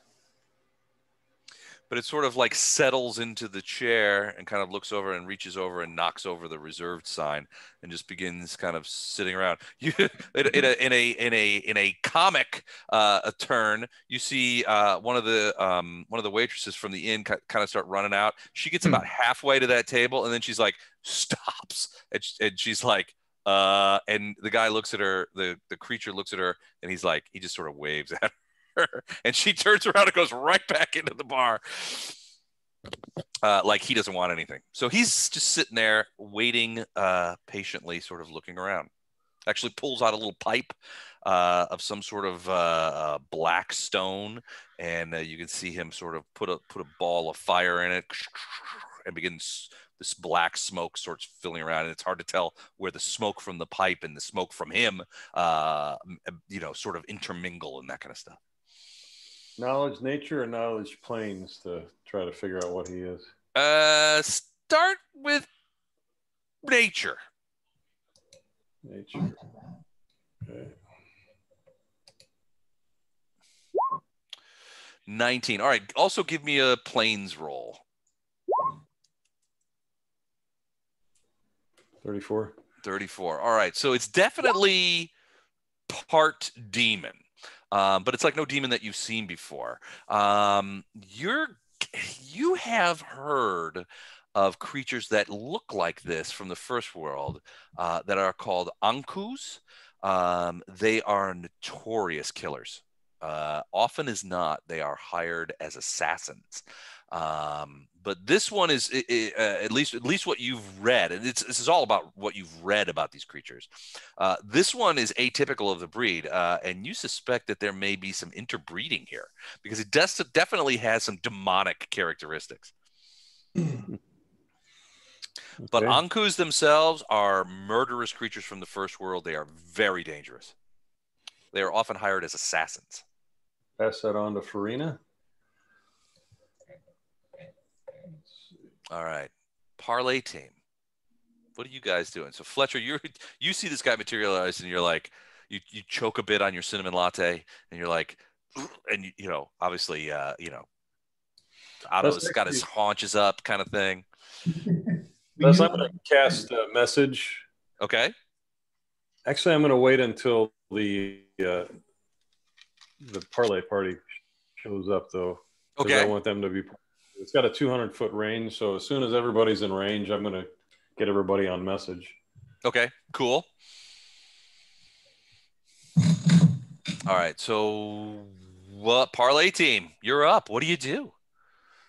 It's noon. It's high noon in Alusinyrran. And now's your time. You're meeting with your demonic friend Nazarius.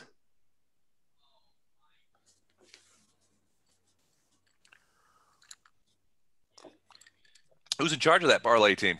This is Flashheart's party, right? Yeah, I'm gonna be leading that team. Okay. What do you do, buddy? All right. Well, I think we're gonna stroll into the thing. Cloaks billowing, wind at our faces. And a little bit of slow mo. Mean Girls walk side by side. I'll do this. Stop trying to make paladinhood happen. That way, we've got the wind going the whole time. Nice. Little wing buffet. All right. So you guys moving into the plaza? I think, yeah. So we'll move to the plaza, and we're going to come to rest, like right in the dead center between those four sets of tables. Okay. Yeah. So, I'm sorry, I'm on the wrong. I'm looking at the Zoom screen again. Like right about here, I think is where we'll come to rest. Okay. So as soon as I see them, I'm going to cast message and tell everybody. I can do it with 10 people. I'm going to tell everybody about the demon. Or the demon fae, whatever it is. Okay. And you basically say, what do you tell them? I'm going to tell them it's that creature that's sitting at the table to your south is very dangerous and could possibly be the one that we're meeting. But it's typically an assassin. Okay. At that point, the creature's sort of like looking around, and you guys enter the region, and he sees Flashheart, and he sort of stand up is too too vague a phrase because he doesn't really have any legs. So he sort of floats upward as if he was standing, and he sort of looks over, and you hear a voice. And there's people around, right? So it's kind of noisy and that kind of stuff. But you hear this guy's voice as clear as a bell, as if it's like directed at you, and it says, "You must be Flashheart. You must be the one that I'm here to speak to. Please join me." And you see one of his like insubstantial arms sort of beckon all of you to the table that he's sitting at. And he moves back a little bit to allow you some space to sit around the table.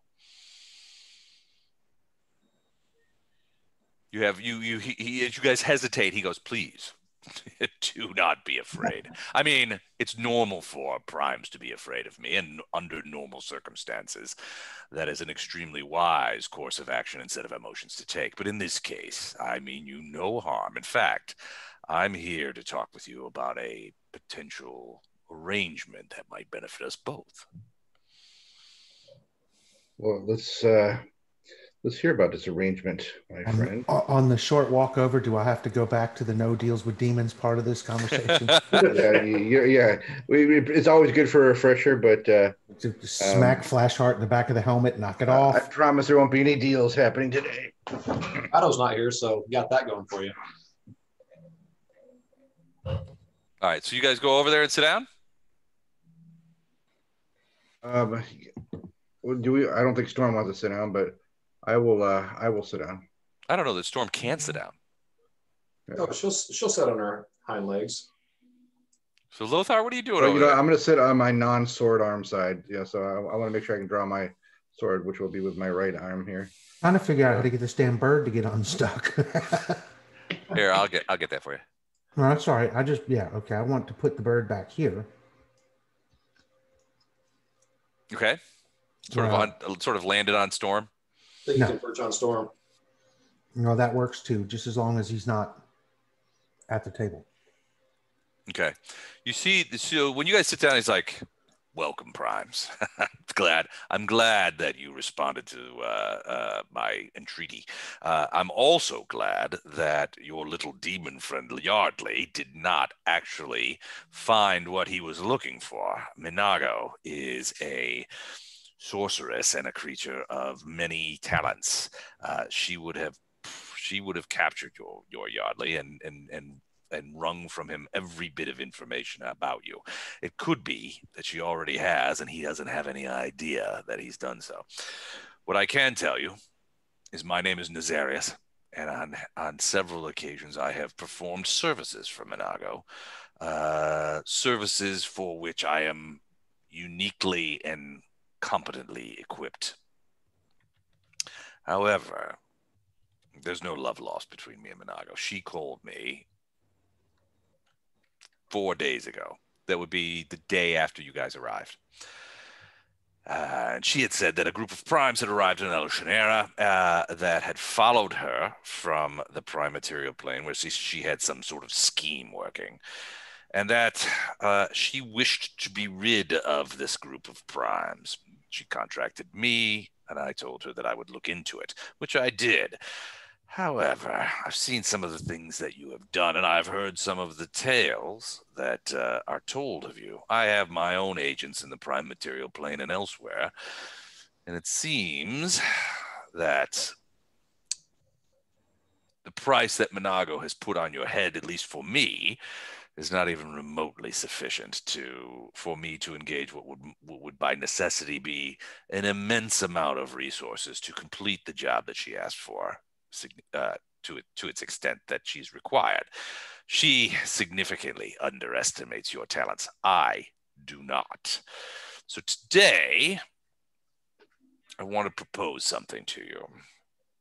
I'm gonna make a sidelong glance over at Lothar. Lothar's going, "Don't do it! Don't do it!" Yeah, I'm gonna make a little eye contact on him. Yeah, my new alpha name, Lothar of the Stern Visage. Lothar of the Stern Visage. I love it. So basically, he says, "Look, I don't like Minago any more than you guys do. She's been a client in the past, but she's obviously scared. I've looked into her past as well as some of the things that you've done, and I can tell that she's on the way out with the people that she is claiming sponsor and protect her. She has not performed adequately, and I think a lot of that is due to what you guys have done to her in the prime material plane. So she's bent on revenge. So she's contracted me to do this. She has some, shall we say, items that I have always coveted. So I'll give you this. I'll tell you what.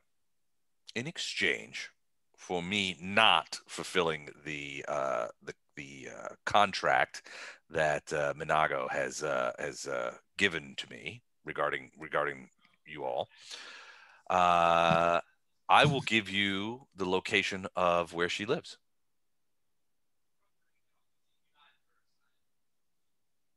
What specifically do you want? When you are done with her, I want to. There are a couple of items inside her house that I have coveted for a long time. I want those, and you don't have to give them to me. You just have to make it so that I can get in there and get them.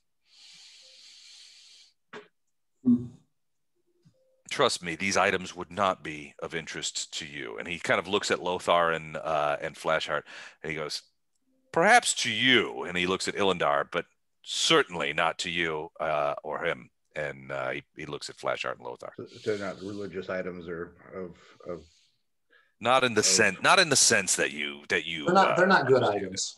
Yes, not in the sense that you understand it. They're evil. Well, before I say anything, I must consult my my conscience over here. I'm going to see if Lothar's about to smack me in the back of the head. Yeah, I can feel a blow coming, so I have to. So he looks over Lothar just to see if the hand's already up, or if it's still his side. Lothar's rolled up his menu and he's looking at me. Okay. He also says that in addition to these items, he wants Minago's body. I don't know about Minago. What would you do with Minago's body? Because it feels like you bring her body, she'd come back to haunt us more than once. Now, why would I give an engraved invitation to a group of good aligned primes to walk into Minago's house to kill her just so I could steal her body and bring her back? Yeah, I'm on his side with this one. On whose side? The demon side? Crazy, it might work. I'm on the demon side with this one. Now that hand comes to the back of your head. All right. He says, I'm certain that you guys want to talk about it for a minute. I'll tell you what. I will I'll give you guys some privacy. And basically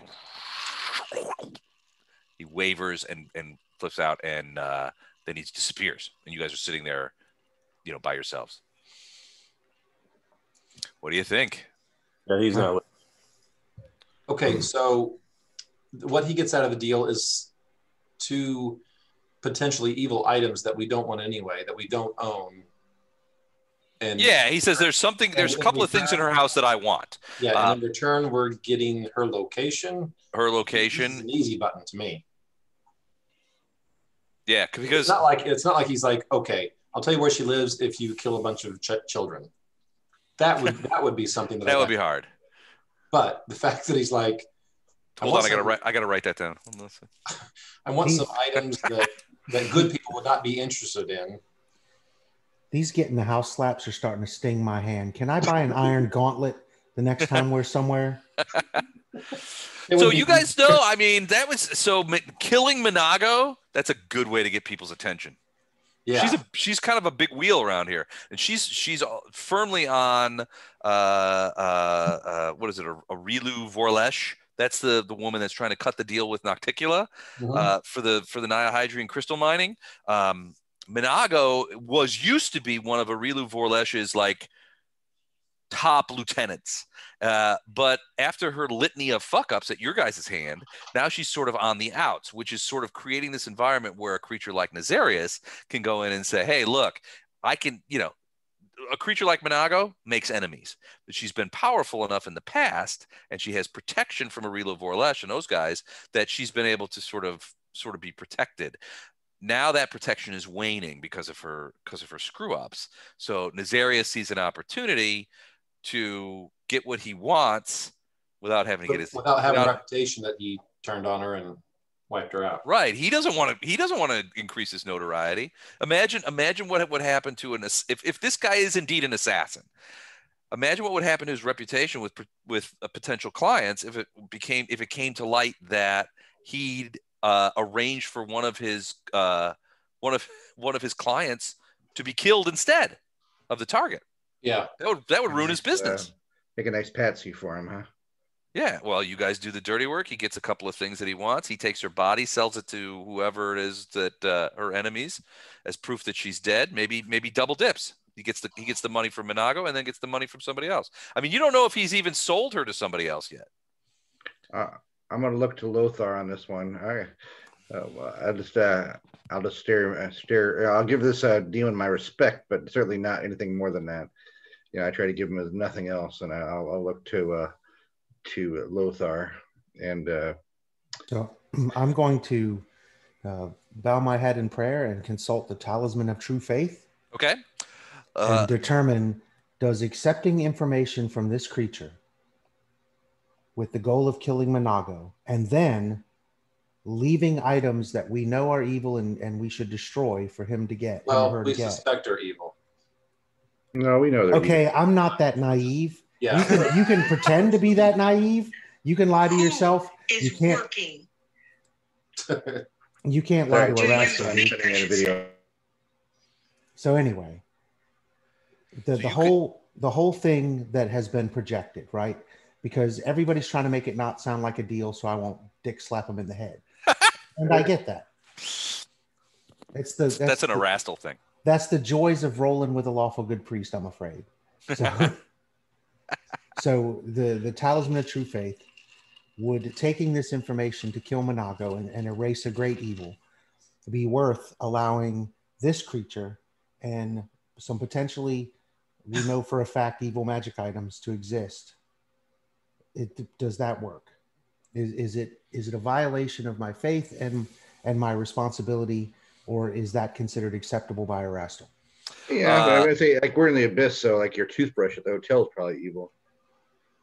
So you conduct that prayer, you consult the talisman, and basically the feeling that you get from the talisman is that in this case, the erasure of Minago will forward you along on your path sufficiently that the potential for those other things to cause havoc is ameliorated. So it is within Erastal's guidance that you do this.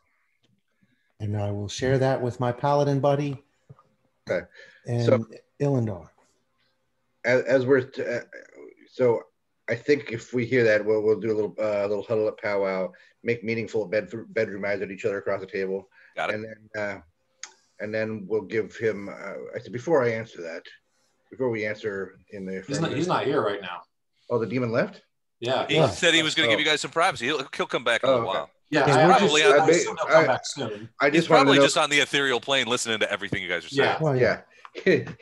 He's probably playing cards with your god right now, and yeah, we'll just eyeball each other. And I had the time of my life. That's all wonderful. What I want to know before we agree to anything is, are these goons that are in the plaza his goons, or are they separate parties goons? Give me a sense motive check. I have no idea. All right, I'm doing sense motive right now. 1 second. Not even gonna try. Oh shit! Is that just him or all of us? Yeah, anybody in the parlay group that wants to. I need to see if I even have that. I was just asking. Sense motive. You're a cleric and you don't have sense motive? Oh, good God! Yes, I do have that. You're probably pretty good at it too. Yeah. Do we have bless or anything else going, or no? Just no. That would all be off by now. All right, 23. Okay. 24. Nice. All right. Yeah, they're definitely his goons. Your bet is that not only the Cacticay on the patio, but the two frogmen, the Vodyanai over by the well, are probably there in case of trouble. He probably put them there in case of trouble. Like if you guys attacked him, so those are his advanced team. Okay. Yeah, if you guys tried to beat the information out of him rather than dealing with him fairly, then those guys would jump in. I don't know about you guys. That makes me feel a lot better that we got more respect on this plane than I was going to have given us ourselves. Like, this dude is huge, and he got no legs. How am I supposed to chop his legs out from under him? He got no legs. Well, he skipped leg day. You can't fear that. He went so hard on leg day that his legs disappeared. Yeah. You don't even lift Ruchelet weights, bro. Do you even levitate, bro? Hey, look at these Australian calves. All right, so he comes back. Okay. Have you had enough time to come to a decision? Yeah, I think we do. It's you can imagine as prime goodies, your prime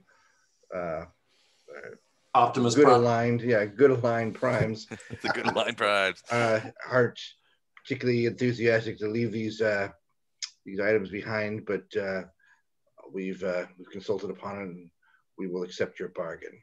Excellent. You have my word as a paladin, and it's I wouldn't go that far. Oh yeah, what I say? You have my word as a. You have my word. Illendar reaches over and puts his hand over his mouth. Yeah. Where's that smack? Where's that smack sound you use so often? Are we gonna have to start pulling that in for yes, apparently we are. You have my. Stop it. Yeah, my word as a gentleman and a bard. I'm a gentleman and a bard. Wait a second, you can't be both. Multi-classing general bard. All right, so he's excellent. So basically, he's like, look, her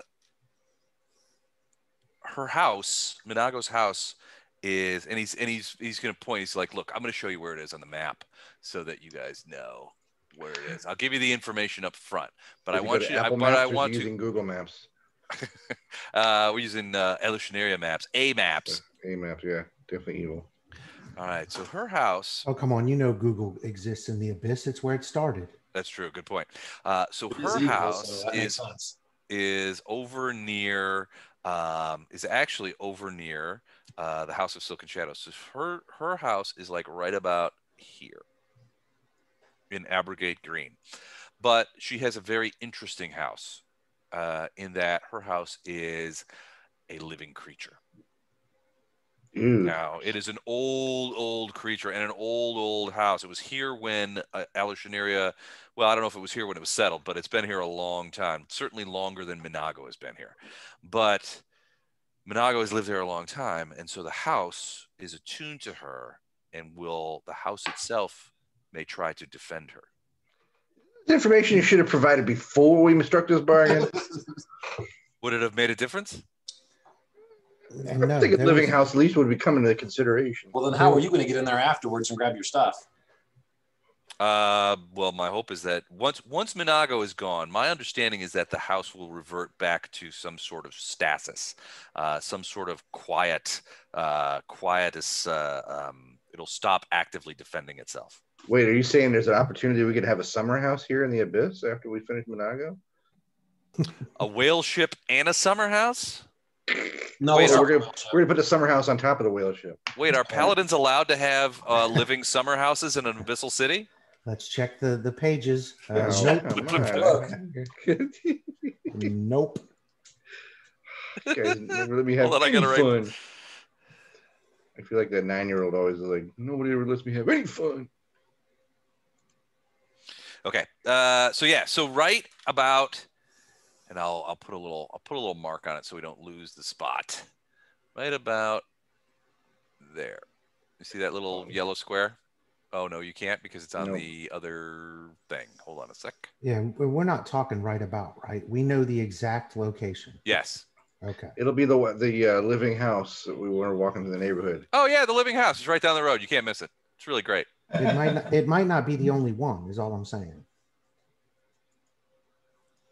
Kind of curious, what kind of a living house? Is it gonna be like Farscape, living ship, or is it gonna be like some sort of like you go through the ass end of a roach or something to get to it's so if you ask Nazarius, he'll basically say it is a living creature, but it is a very old creature. He's like, I never have been inside it. I've been outside it. So I don't know how it's structured, but my understanding from people who have been inside it is that it's essentially the rooms are organs. The interior of this creature serves as the interior of the house. And finally, is he claiming everything in the house, or specific items that we need to like Just set specific aside? items. There's only a couple of things that I desire. The rest of the Minago's belongings you can have. I think specifically we want her papers because we need to find this mine, right? I have no. He's like I have. Well, no, I'm not care talking. of- I'm not talking to evil. I'm not talking Yeah. demon. I'm just talking as a side of the team. The most important thing we get from Minago, besides her vengeance for her nastiness, is For to Yaniel. is to get a location on or some more information on this mine, right? Because we destroyed the refinery, but now we got to find the mine. Right. And at the same time, we need to understand what couple items he's after. Are you asking him that? Yes. So he's like, is it really your concern in this regard? I don't want to put you at moral hazard. I want this deal. He's like, I want this deal. Do I think that understanding what I'm supposed to leave behind puts me at moral hazard? I've already been told that this is an okay and acceptable to Erastil deal. We kill her, we leave him a couple things. Erastil knows what those things are. But if I'm going through there, I'm destroying everything that's evil unless I know that I shouldn't. I understand. I will describe the items to you. One of them is a small statue.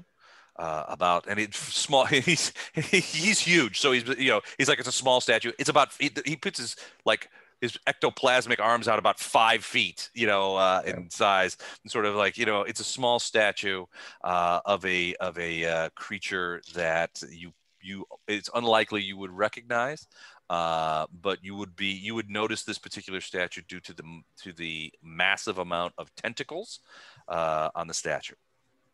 Okay. The other thing is much smaller, a jewel, highly magicked, which is a relic of, and he's like, I have a confession to make.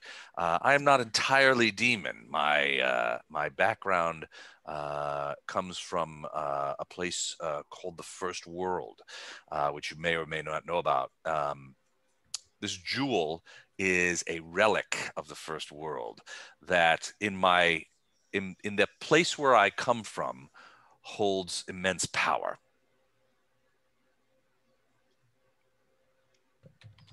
Yeah. You will notice it by the swirling colors within the gem and the size of it. And he makes it's like a gem. He says it's very small. To him, very small. It's about the size of a dinner plate. You will know it by its deep green outer shell and the colors swirling within it. Okay. So now we know the things we need to leave behind. It's a green jewel and a statue of some sort of creature with a lot of tentacles. Okay. Everything else, I could give a crap. Okay. But I want those two things and Minago's body. And and we could do it. The easiest way to do it would be if you guys go into her house, you defeat her house, and you defeat her. Then you just come out and alert me that the deed is done, and then I will arrive and take what I've contracted for and leave. That would be the easiest way. Okay. That way you don't have to worry about. And I know. And he's like, look, I get my appearance can sometimes create an air of untrustworthiness. I love when all your demons are so reasonable. I know. But he's like, look, it's best that you and I aren't there at the same time. So how do we contact you to let you know that it's done? Excellent question. He slides over a small piece of parchment, which you notice the unmistakable sign of a demonic QR code on. It's like, just cast read magic on this and I will come. Leave no message. Burn this after you're done. I figure we'll leave that for Illendar. That's my thing. That's his jam.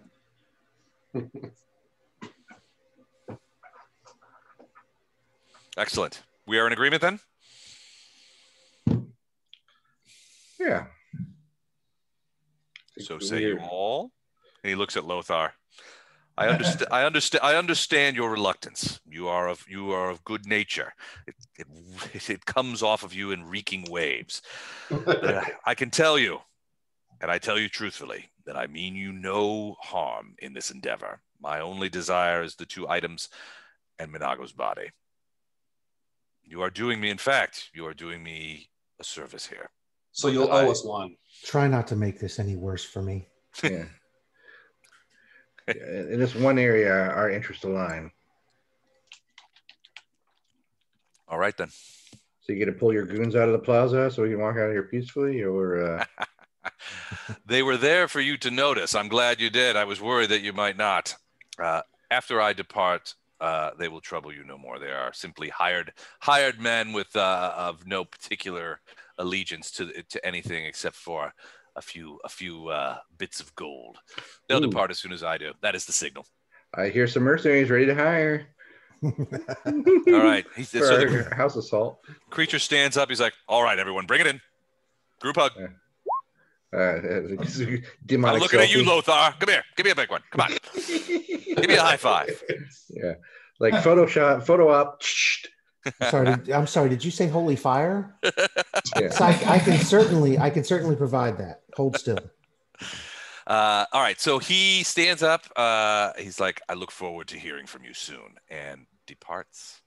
And about that time, as you guys up in the balcony see, the rest of these guys, about that time, they're like, "All right, screw this." And you can see all the Cacticay and the Voidyanai, they all sort of like, "All right, we're done here." And they skedaddle as well. All right, so you now know the location of Minago's house. And you also know that Minago's house is a living creature, which may have some sort of internal defenses. Should we have asked if he knew Minago was home or not? Well, it's her house. So, I mean, she's definitely an Alusinyrran. Well, I mean, so the vibe you got from him is that basically Minago said, look, basically what he told you is, she's hired Nazarius to assassinate other people before, which he's done for her. However, and she hired him to assassinate you guys, to get you guys. But he's like, look, I check these guys out because he's like, look, I do my homework when it comes to my targets. I'm like Charles Bronson in The Mechanic, okay? I know what the hell I'm doing. He says, I got to look at you, checked you guys out, made a few inquiries on the prime material plane, and determined that Minago is talking completely out of her ass when it comes to the idea of what is required to take down, what was the name we were going with? The Optimus Primes. So Optimistic Primes. Yeah, Optimistic Primes. So he's like, look, she's not paying me. She's not contracting with me nearly enough for me to do this job the way it needs to be done. I would need assistance. I would have expenses. I also checked her out, and basically, she's not nearly as what's the word I'm looking for? What's what when you join the mafia?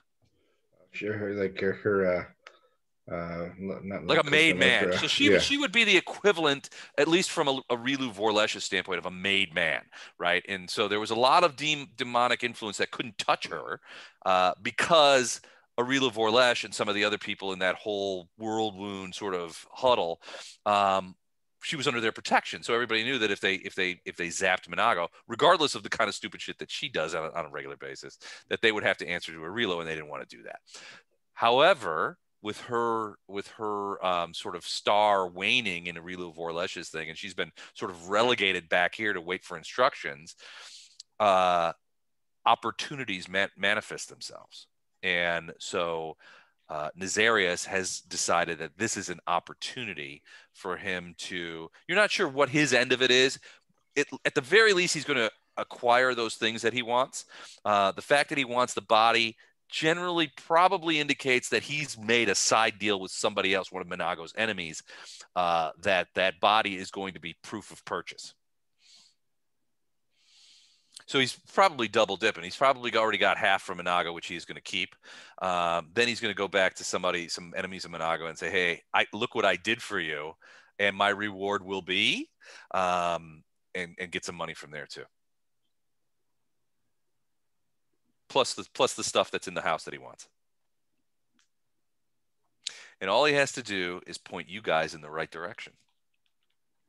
Now, so here's the other thing. What do you guys get out of it? Well, killing Minago. Minago is a well-known personage in the Alusinyrran. People know her. Everyone knows her. Nocticula knows her.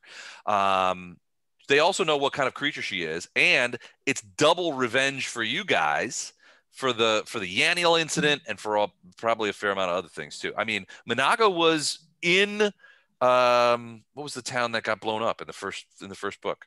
Canebras. She was in Canebras for that attack. Because remember, she had tried to set up the Wardstone attack and try and dump that, which you guys foiled. So I mean, it's not, you guys aren't getting nothing out of this. And killing Minago could vault you right into an audience with Nocticula. It's speaking from a game mechanic standpoint, it is a high notoriety incident.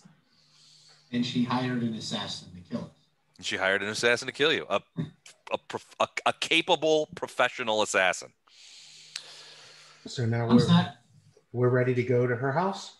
I'm ready. Well, it depends on what you want to do. I mean, I don't know that you guys should just roll up on the front door. You may want to check it out a little bit. There's other ways of getting notoriety. I mean, so there's a couple other things that you guys could do. One, you've got those 2 slaving places that you wanted to check out to see if Sivar or Jesker are at either of them. So those are still in the wind.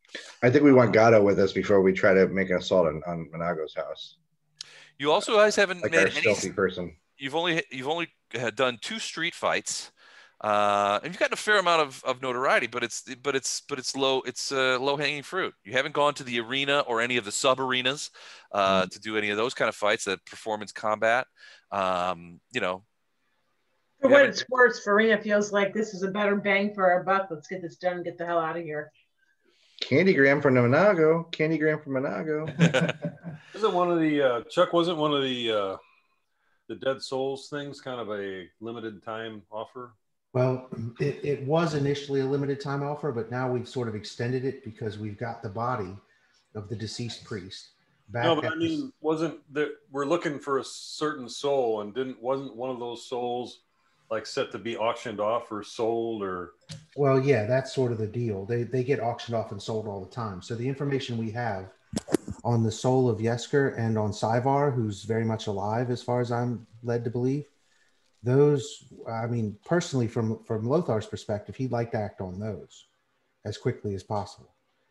Yeah, it seems like that's kind of a higher priority as far as time limited. Yeah, and get those 2 back to the inn where they're protected from demons and be able to move on with that. I mean, hopefully we can do that in half a day. Yeah, the body of Jesker at this point is being kept by priests at the Citadel. So at Dresden, yeah, the Rastilian priests at Dresden. So they're keeping him basically on ice. What's the spell? Gentle repose. Gentle repose. Yeah. So they're essentially recasting it over and over again until you come back. Right. So yeah, there is and plus the fluid nature of being sold and bought and all that stuff. I think that does make that a little more time sensitive. We got a good lead, so we need to follow it and try to get that done. Yeah. Minago's house isn't going anywhere, right? Yeah, and like I said, I would like to see full team strength and our sneaky Gatto be able to. This sounds like the perfect opportunity for him to maybe be our second story man or whatever it would be. The equivalent would be popping through the nostril of this beast or whatever. Do a little recon before you roll up to the front door. I mean, I know that the front door is probably going to be the way you guys go, but yeah, maybe there's a back door. In fact, we're gonna send a messenger beforehand, let her know we're coming. Yeah. Maybe there's a back door, he said innocently. Candygram, ma'am. Land shark. All right. Hold on to that thought. I'm gonna pee. I'll be right back. Since it's a living creature, you know what Les means when he says back door. Yeah. So we're going to assault the anus. I get it. Mm-hmm. All right, so there were 2 things, though, that we thought could be the soul we were after. Which one do we want to go to first? Well, we actually have 2 things we're after. So one of them is okay. Right. One of them is a re-sleeved soul, which is the priest that died in the burial chamber that we need to get back. And the other one is a living priest of Erastil who's Lothar's mentor. Got it. The Dead Soul's the one that's kind of got the limited time frame on it, though, right? Because we have the Dead Soul, as much as Lothar would hesitate to say it, the Dead Soul is the more important one. Because those are apparently more easily sort of bought and sold and whatever. So if we think we know where that is, we probably need to assault that one first. And right now we've got fairly fresh intel on where we think that soul is. Just a day old. Felipe came to you yesterday with it. Right. So if we're gonna sort of pause and give ourselves some time on the Monago's house isn't going anywhere, then I think that's the one we need to look at next. The Jesker skeleton.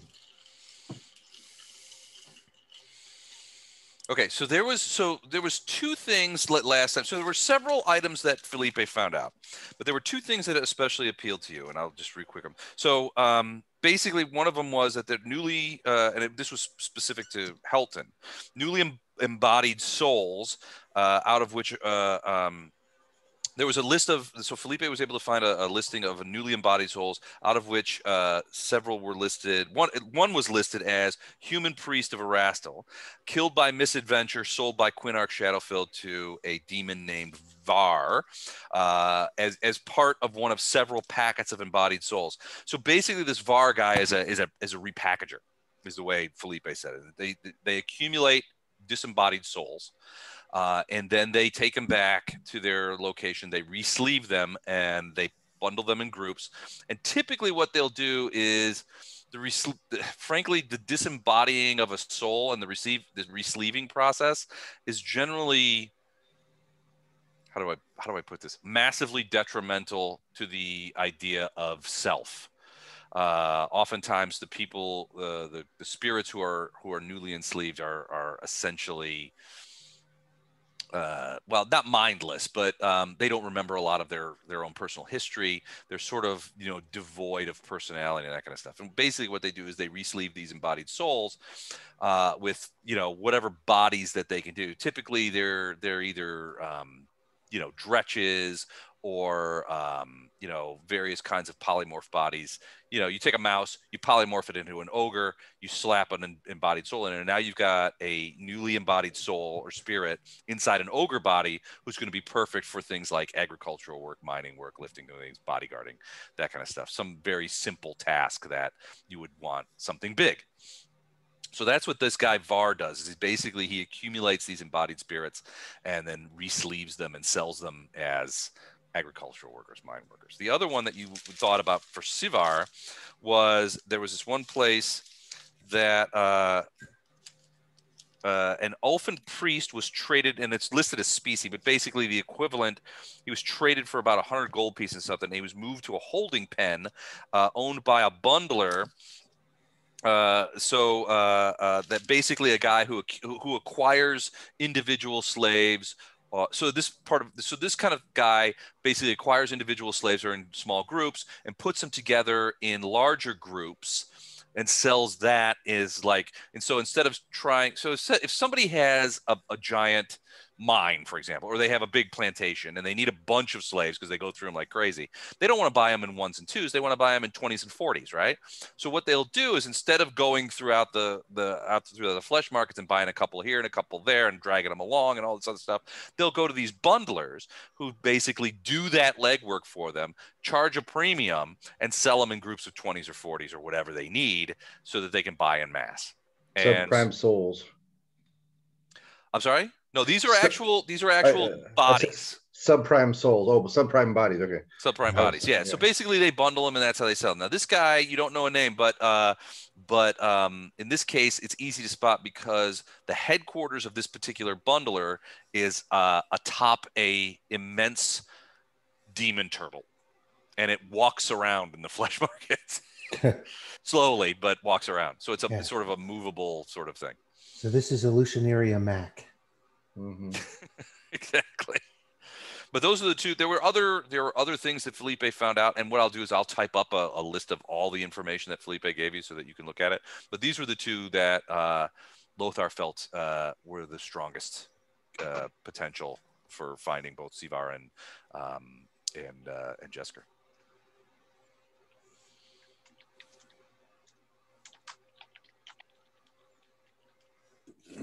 But as far as who's likely to end up sold first, it would probably be the resleever. They sell. A bundler is going to hold on to individual slaves until they get enough to sell as a group, because that's where the profit is.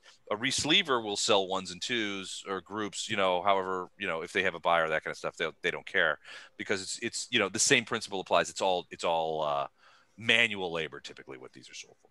Right. I mean, they would probably prefer to sell in groups, but the likelihood is that they'll sell to whoever's buying. Right. So we have the information on this demon Czar. Var, yeah. Var, I'm sorry. And that's a name, yeah. Yeah. Do we have time to go after that? Start that, or? Sure. I mean, tonight, sure. Yeah.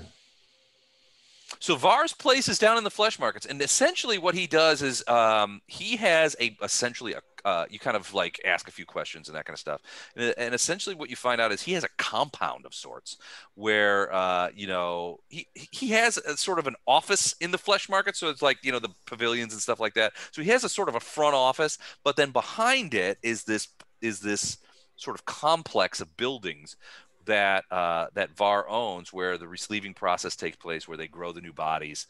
All that takes place right there down in the flesh markets. So Dan, that was pretty cool, because you're coming in from your hallway and it looks like you're coming down that street. We could see the whole. It totally did. So I'm sorry, that was a diversion, but yeah. So he has this compound behind it. It's easy to find. I mean, they make no bones about what they do. This is a viable business. I mean, you won't have any trouble finding them. Yeah, so it's like finding Ace Hardware. Right. Yeah. Exactly. You ask around, where's Var the sleever, and they're like, oh, he's down in the flesh markets. You just kind of go past the torture chambers, across from Demons R Us, and he's right there. Yeah. So what do you guys want to do? You want to go down there and check it out, or just full rush in?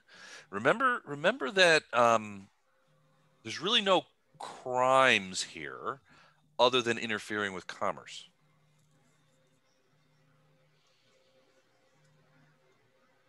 Although, yeah. I mean, it's not even really a crime. If you this is the Abyss. If you got the sword and the nuts to do what you do, then you do what you do. I mean, look at the guys. Technically, those two extortionists that you guys killed were interfering with commerce, but nobody was really interfering with them either. So I don't know who leaked it, but Sword and the Nuts is Flashheart's autobiography that he was writing.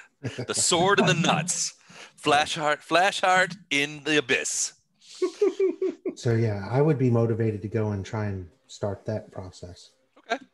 So do we want to just destroy these people, or do we want to go in there and just try to buy this soul? I mean, seems like there's two ways we can go about it. You have enough money to buy it? I don't know how much a soul goes for. But it wasn't a soul. I thought it was a body. Depends on the soul. It probably has been resleeved. He may have been already resleeved. Yeah. I mean, they have. May not. We don't know. Yeah, they have ways of retaining and transporting pure spirits. Sort of containment fields and things like that they can use to do that. But generally speaking, it's a pain in the ass. So they typically try to resleeve spirits as quickly as possible. So the likelihood is he's been here a while, and he's been here a while. I mean, after he died on the Prime Material, it was probably several weeks before. I mean, it's probably been a month since his death, I would guess. Can you identify him, Chuck, Lothar? But I don't really know whether I can or not. It's one of those deals. I mean, we can try, but if he's been resleeved and he doesn't have any of his own memories, that's going to make it more difficult. But from the priest's perspective, what they're doing is wrong and evil, and killing them all is just fine with him. The slavers, I mean, not obviously the souls. Sounds like they keep records. Like we could find this soul that was resleeved to this body and track it that way based on the records. Well, and that's kind of what we have from, what's his name, Pedro?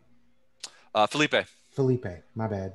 That's kind of what we have from him, is that this this soul that they have marked down as an Erastilian priest who died for misadventure, which would fit sort of the case, is here, and lot number 1A1, whatever. So, I mean, you had me at misadventure. We have probably as much sort of documented information as we're going to get.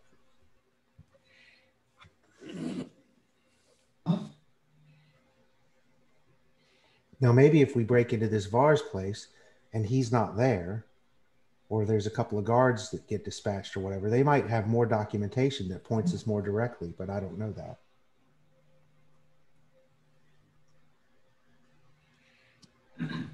Well, what's our strategy, though? Is it? Yeah, do you want to go guns a-blazing, or you want to go in and act like a buyer and say, I need some body? We're A-team. Do we have another strategy besides guns a-blazing? That is our strategy. Every once in a while, I try to comment that there is another strategy, but, I've never seen anything from this group but full frontal assault. So if we're going to go subtle, you're going to have to take us by the hand real slow, Gordo. We've never done that before. Yeah, be gentle. Yeah, this whole conversation make Flashlight uncomfortable. Dealing with demons doesn't make him uncomfortable, but this conversation. He's perfectly happy with shuffling deals like cards, but. Now, Les, Flashheart didn't make any deals. You said it's a bad idea to interfere with commerce. Well, I mean, so theoretically, yes, but it depends. Ultimately, it all depends on what you can get away with, right?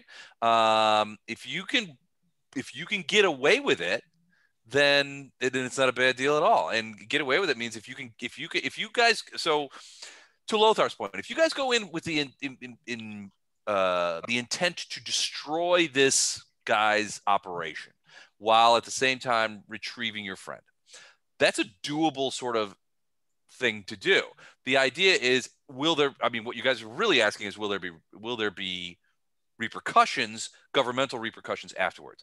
And that's sort of the question. If you can avoid those repercussions, or you can make it so that those repercussions are too painful for the repercussors to deal with, then you've gotten away with it and you've taken them down. I'm sure that there's been in the past that people, I am sure that there are competing slave. Yeah, exactly. It's sort of reminiscent of, and Illendar will say this is sort of reminiscent of how things work in Menzoberranzan, with the idea of it's illegal for one house to attack another house.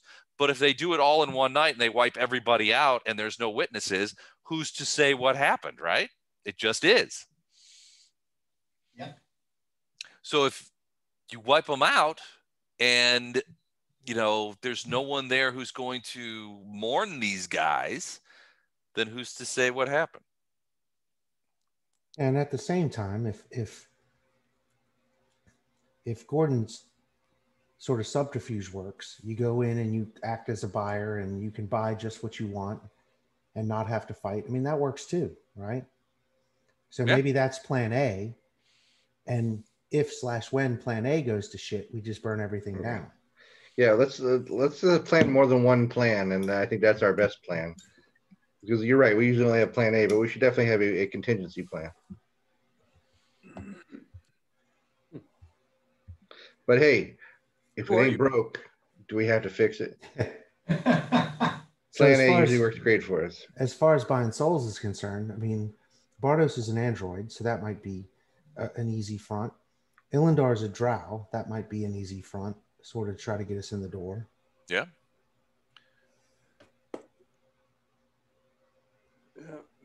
Bardo would be fine with going in and trying to act like somebody looking to purchase something. And Bardos, you have a spirit, don't you? I mean, as an android, you're an ensorcelled mechanical being, right? An embodied spirit yourself. Yep. That's what makes them unique. As opposed to constructs. All right, so how do you want to go at this place? It's like I said, they've got like a little pavilion that sort of serves as a front door, and that's in the flesh markets. But behind that is, sort of the workshop, for lack of a better term. There's a couple of buildings, and that's where most of the action takes place, and that's where most of the people go. deals can be cut out front and brought forward, but a lot of the activity of the place takes place in the sort of compound behind it. So does Bardos have the skills to try to con his way into this? I mean, basically, what I understand is you're a construct, but you have a soul, right? Yep. Yeah, he doesn't have, his diplomacy is 2, his sense of motive is 0. Well, but I'm not necessarily thinking that diplomacy and all that is necessary. You're a construct with a soul. So if you went in and just were like socially awkward, but we're saying I'm looking for this very specific soul to go into a construct of my making, whatever, that's going to be my match. I mean, you wouldn't necessarily have to be socially charming at that point, right? Yeah, I mean, I could go with him. I've got a pretty good amount of diplomacy and bluff. So I mean, maybe what I'm saying is maybe it's worth having Bardos try it, because if they know what he is, they're not going to hold him to a high sort of standard when it comes to social interaction. There's probably not any things or people that know what Bardos is. He's not exactly common. Well, no, but he's not unique. Yeah, it would be less. There's no androids here other than, I mean, I haven't seen any, I'm sure. You would not. Yeah, no. I mean, frankly, I would imagine that you are the only android you've ever seen, and to the rest of you, probably that Bardos is the only android you've ever seen or heard of. Even a connected, well-educated scholar mage like Xanther Vang was immensely interested in Bardos because of his androidness, and that was something that was novel to him. And maybe that's an angle you can play on this VAR guy. Yeah, let's try it. And then if all else fails, we go our normal type A, full frontal assault, kill everything, convince things to turn their back on the barbarian, which never works out for them, that kind of thing. Yeah, I volunteer to be part of the B team. All right, so you guys go down to the flesh markets, and again, Lothar, this place, to a certain extent, flash art, this place sickens you. It is horrifying, the amount of. I mean, you can see the degradation. You can see the tearing away of freedom. The selling of flesh. It's a horrifying scene. But you finally, you choke back your bile, and you get to the place, and it says Vars, and with no other thing, and there's a little pavilion in there, and you see like these little Jawa dudes running around in there, small guys about 4 feet high. They look very much like Jawas, with the 2 red eyes in the hood, and they sort of look at you. So who's going to approach like the customer window? Is there like a really tall guy that goes, boy? So Bardos and Illendar can do this? The rest hang back? Yeah, I don't think Lothar and I can take it very long. Yeah. I just go anywhere without Storm, but yeah, the 2 of them with Storm behind them. I'm going to complete our missions on this plane, but I'm going to be back for this market. All right, so there's like 3 or 4 of these little Jawa dudes behind the counter, and you approach the counter, and you hear the first one of the Jawas kind of comes up and roads up and says, like, "What you want?" Bardos will take the lead here. We are looking for a very specific soul that we have done some research and determined that you guys have captured and re-sleeved. I have a contract that I am supposed to make a certain type of being, and this soul is exactly what I need. So I'm here to see if you still have it. You usually don't sell specifics. May not have yours anymore. I can check. Do you want to talk to Velu? Yes, I understand that. Yes, please. Okay. And you see him sort of like water back. He making these like insectile noises, as he kind of like scutters back. it's a few minutes, and the other Jawas are sort of coming around, and actually some other people come up, and one guy has this weird, sort of like weird cup, and he goes to one of the other Jawas, and you hear them speaking in,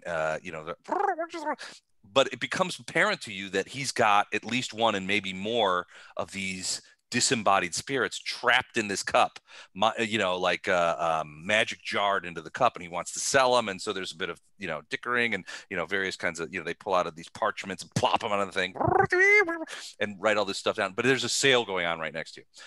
Pretty soon, a creature the likes of which you have never seen before approaches.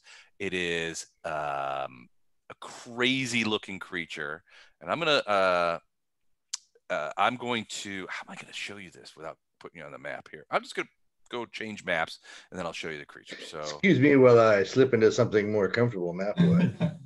Whip this out. All right, this may be weird, so hang on to your britches. We've heard that before. Okay. All right. So the creature that that comes out is this guy right here. So it is essentially what looks to be some sort of the first thing you think of is it's like an invisible creature, but it's got these weird white wings behind it, and where its head and face could be, you see this like goldish circle and these weird white feathers that sometimes look like eyes that are sort of swirling around inside. But it looks like that. And it says very coolly, it says, "My name is Velu.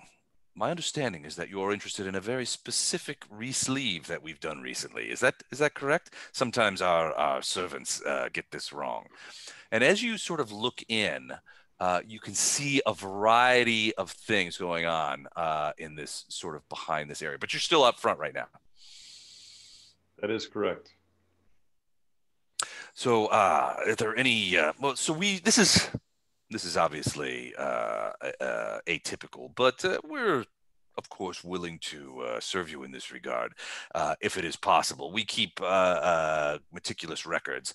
Do you have, can you share with us the specifics of the spirit or soul that you are seeking? Perhaps we can look in our records and find if he or she or it still exists or has been re-sleeved and sold. I'll share with him the knowledge that we were given about what this soul was, the record that. All right, so you share like names and stuff like that, or like whatever. His name was Helton. He was a Restelian priest. He was a prime. He was sold to you by a person named Quinarch, that kind of thing. All that. Yep. Okay, so so the creature, as you're saying, he was Jesker Helton. The creature's like, yes, and he's like, he was an Aristalian priest of from the prime material, yes, and he's like, he was sold to you by a creature called Quinarch Shadowfilled. And he's like, oh yes, Quinarch, we do a great deal of business with Quinarch. He's only recently back from the prime material plane. He brought with him a couple of other embodied spirits, but I have to admit, I believe I remember the spirit you're talking about. Quite compliant, subservient to Quinarch. Quinarch, well, between you and me, sir, quite a less than palatable creature. Shadow demons always are, they're always coming up. I have to admit, they provide us with a great deal of business due to their magic jar abilities, but dealing with them is always a troublesome period. Anyway, I do think I remember the spirit you're talking about. I have to check our records. And if I remember correctly, Quinarch hasn't been here for several weeks, and he reaches down and he puts his hand on one of the shoulders of one of the Jawas and says, "Will you go check and see when the last time Quinarch Shadowfilled was here?" "Yes, will do." And the Jedi goes trucking off, and he says, "We'll check our records and see if they're still." If the spirit that you seek is still with us. I'm very curious. It's very rare that someone comes here seeking an individual re-sleeve. Usually we sell them in groups of 2s or 3s or whatever. I'm very curious. If you don't mind saying, what do you have in mind for this spirit? Not that it's any of my business or that I would interfere with you in any way. I'm just curious. Or look at Ilindar and raise an eyebrow. I think that was called passing the ball. Yeah, pass the buck. Yeah.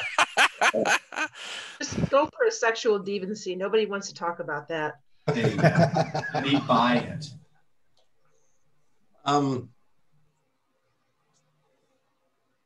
It's I'm gonna roll a diplomacy. Okay. But it's basically just gonna say something along the lines of none of your business, Mr. It's Farts. complicated and not really something that we talk about, kind of thing. I understand completely. Let his mind wander. All right, roll the diplomacy.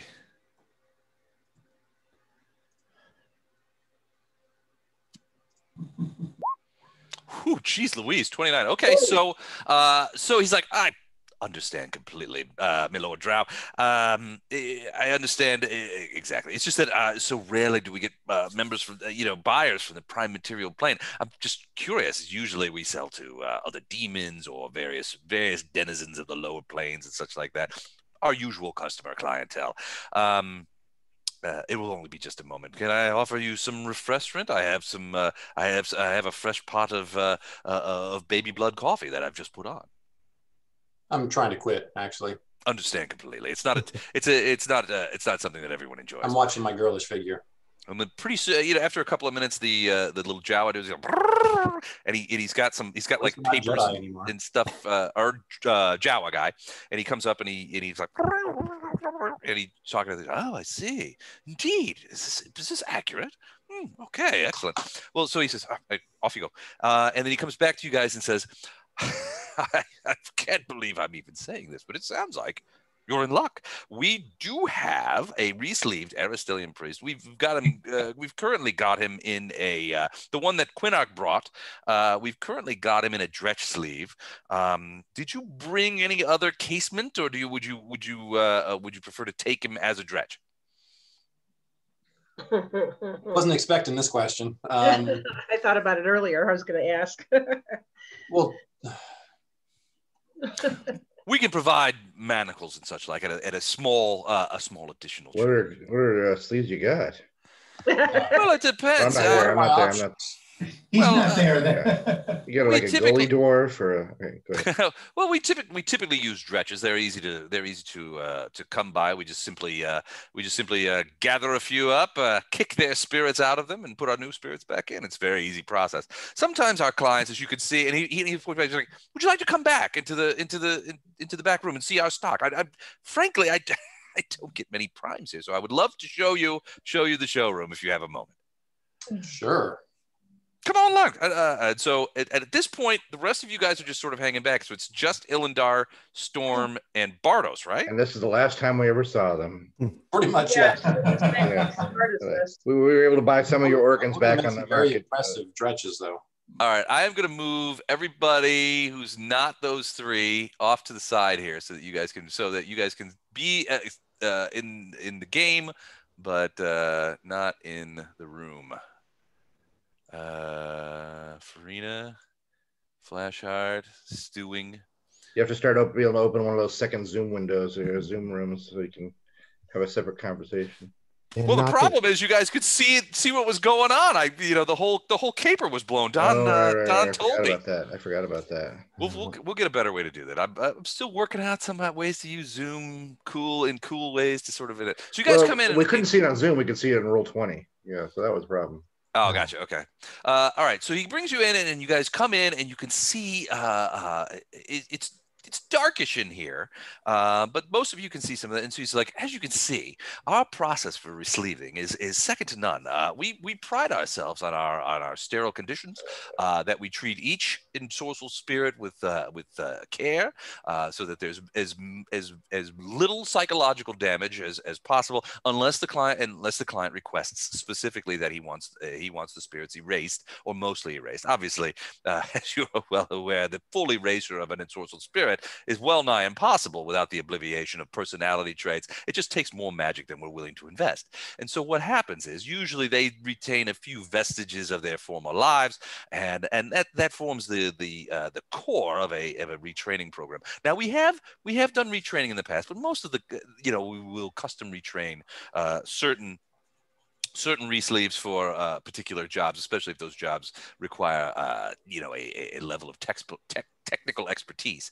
We provide that service, but most of our clientele is they're just simply looking for warm, compliant bodies to work in their mines, to harvest their crops, to go into dangerous situations, or simply just exist in a certain area for whatever reasons. Now, as you can see, we typically will provide two types. You can see the dretches over here. We sell those. Typically, we sell those in groups of 8, but we certainly are willing to split. The other creatures are usually for large-scale manual labor. We find them to be quite popular. They're essentially an amalgam of hill giant and ogre with a little bit of demonic influence floated in. We find that these particular sleeves, although they're a little bit more difficult to make, that they're very durable, and they generally last quite a bit longer than your average dretch. Your average dretch re-sleeve will under the harsher conditions that are typical of those sort of re-sleeves, you'll see them last anywhere from 12 to 18 months, and so until they either just simply die permanently and go on to Pharasma, or in some cases we'll have clientele who will return damaged or broken down re-sleeves, where we will go ahead and perform the re-sleeving process on a new dretch body and sort of restart the whole process again. Again, this can be very psychologically damaging to the spirit inside. So oftentimes retraining is necessary, but some of our clients prefer to keep the same spirits inside. For us, it doesn't matter. We're happy to conduct replacements of all kinds. Any questions on any of that material that I just blathered out for the last 10 minutes? No. What was that middle part again? And actually, we're just after the soul itself. Ilnar's going to tell him, you know what? If you've got the spirit in a dretch, that'll be fine. Spirit in a dretch. All right. So and he's like, and they're like, and you see the Jawas sort of like rush off. You also start to see as you come in. He's like, follow me. I would love to show you something, and perhaps you'd like to meet the owner. Owner, huh? Sure. Come along with me. I'd like to introduce you to Var. He's quite a creature. Let me tell you. I've worked with him. For him. I've worked for him for the last probably 35 years. Has it been that long? It must be. And found him to be just an excellent boss. So he sort of brings you sort of through. He's pointing out, and that's the building in which we conjure the re-sleeves, and we check the embodied spirits for any sort of damage or psychological issues. And he comes past here. And this building is where we have our containment vessels. When we can't get to them right away, we have to contain. So one of the things you see as you guys walk in, and you guys start to turn to the north, and you see up ahead of you what looks to be a crew of those. You see these Jawas, and they look to be like they're in crews of 4. And you can see there's a bunch of dretches around here and all those guys, and they're just sort of standing there. You can also see some other creatures sort of standing there. The Jawas are all kind of like all over the place taking this. But you see a crew of 4 Jawas, and they've got what looks to be a couple of large 10-foot long flayed bodies on a cart, and they're pushing it to the northwest over to there. He says, I see you've noticed it's almost time for Var's lunch. He's very specific about his meal times. I'm sure you understand completely. People get very rigorous about when and how they have their meals, and Var obviously is he he's just very rigorous about that. And then you see Var, and that's not what I was expecting. That's this guy right here. So Var looks like this. Oh. He's about 15 feet from tip to toe, probably that much, maybe more in diameter, sitting on what looks to be a big sort of ebonwood, for lack of a better term, a throne. and he's just sitting there, and it's like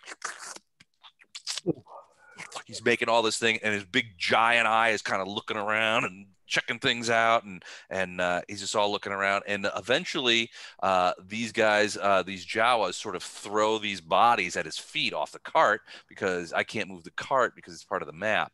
And so the Jawas sort of chuck these bodies in there, and these tentacles just sort of like and grab out of the bodies. And the first thing is like two tentacles is like, and it rips it apart, and it jams it into his like this weird sort of maw that opens up under the eye, and it's Jabba the Hutt. And he is just absolutely horrifying as he munches into these things. Pieces of these bodies are flying all over, and gobbets of flesh, and these tentacles. He's got at least 3 or 4 tentacles that he's got kicking around out there, and the eyeballs kind of like clicking around, and finally it looks at you guys, and it's like, and you're he's obviously talking. He's like, "Oh, I'm sorry, Var. These are new customers. I didn't get your names. Please. I feel terrible. My name is Velu, and that's Var. He's the proprietor of the establishment. And you are Mickey Mouse. Ah, yes, Mickey Mouse. That is a Golarian name, is it? Sure. Fantastic. I have to admit that I've met very few primes in my history here. So obviously that's this is a special occasion. And you, sir, Donald Duck. Donald Duck. Mickey Mouse and Donald Duck. Well, I'll be sure to remember that. Like I said, it's very rare we get primes here, especially buying. And he goes, and he talks to the one who does. He's like, yes, we have to. It's one of the dretches over here. He points out. He says, anyway, this is Mr. Mouse and Mr. Duck. They are from Golarian, and they're here to find a specific soul for some sort of perverted project. He's like, Var understands completely. He's worked on many perverted projects in his time before he took over this business, and understands completely. So, which dretch is it? And the Jawas kind of like go into the dretches, and they're like, this one right here, and they sort of drag him out. Okay. And you see this dretch, and he's just like, you know what dretches are like, right? They're demons. Yeah. Mm-hmm. And so it's just like, that kind of thing. And you're just like, this can't be right. But that's what they tell you, that this dretch carries the soul that you were talking about, the one that you described. Okay. He's like, and Illinois, you're like, are you sure? And they're like, according to our records, this is the dretch. Check the tattoo. And the Jawas sort of turn him around, and there's a big tattoo on the back of his neck where it's sort of like inked in or stamped or something. And it's like the series of numbers. He's like, yes, this is the one. This is the re-sleeve. Okay. Well, let's head back to the front. We'll talk about payment. And excellent. Jawas, bring. Don't you certify this or anything? No. I don't know. I mean, how would you? I'm not there. No idea. Okay. So he's like, he waves at Var. He's like, we're going to take care of this. I'll come back in a minute. And he continues to eat those big demon bodies. And the guy's like, all right, well, the Jawas will bring him up front. Let's go ahead and sort out payment. Now then. I'll lean over to Bardos, because I'm sure he's got a message going, and say, just make sure our money men are ready. I will make sure our payment's ready. Yeah, let's do that. How much are we paying? I'll let everybody know that we're on the way out. Okay. So those of you in the street, they're like, we're on our way out. And you're like, well, did you get them? What's the deal? How much? All right, so they get up back to the counter, and Velu is sort of like, all right, so let's see. He's like, another Jawa behind him gives him some papers, and he's like, all right, let me see. Special order and sleeves. He's been on the lot, so I guess it's okay. We could probably give a discount. There's probably a discount because he's like a day old, right? He's been on the lot for about 25 days. We were actually building up for a new thing, so there's a bit of a there's a bit of a surcharge there. Let's see. We'll need the rust proofing, taxes, title, no floor mats, the undercoat, undercoat, muffler coat, cost of the re-sleeve. Yes. Okay. All right. And you'll be taking custody of him. Blah blah blah. Just sign here. And he hands you what looks to be an actual finger with a long nail on it and an ink pot. Okay. So you take it and you're just like, oh, he's just like, oh, just sign right here. That this is just a form that says that you guys are taking custody, that you and your friends are taking custody of this particular dretch with this particular number, this particular name, re-sleeved, and such and such. It's all in Abyssal. Okay. Is that what it says? Since Yeah, you speak Abyssal? Yeah, basically, yeah. It's essentially just a contract that says, we, the undersigned, affirm that we are taking, we are taking possession of such and such a blah. It's all filled in, and he's like, and we hold VAR and company under no liability or responsibility for any damage done by the re-sleeved slave, blah, blah, blah. Okay. Bunch of legalese. It's the boilerplate. All right. How much? Let me see. I think what we're going to do, it looks to be 278 gold pieces and 50 silver. Or, I'm sorry, 10 silver. 258.5. Oh, well, heck. And we can take that in cash or draft. We've easily got a ton more than that, so it's not as much as I thought. Do you have it in AGP? Yeah, we've got 1,500 in AGP right now. Okay. So it's one slave. How much could it be? Well, the way you were going on. Yeah. This and it's kind of like buying it's kind of like buying a used Honda. There's a lot of paperwork, but you're not going to pay a lot of money. So I will ask. Illinar will basically lean over to Bardo and say, make sure that that our comrades are okay with the cost, and if so, then we'll go ahead and put this down. I'll let everybody know the cost. I'm imagining Bardo's kind of going, its cost is 258.5. Are we comfortable with that? Well, we were ready to come in and level the whole place, so do we still have message? Gold, I'm trying to figure out, do we just pay this or do we get set up to level the whole place? What would the upgrade be to upgrade him to a better sleeve? A little easier to handle. It doesn't matter. I mean, we got to get rid of the soul anyway in a different spot. Yeah, we're just going to, I'm just kidding. What were you interested in, Genevieve? Oh, no, my thing would be, how much more would it be to have them put the soul back in a jar so we don't have to deal with the body?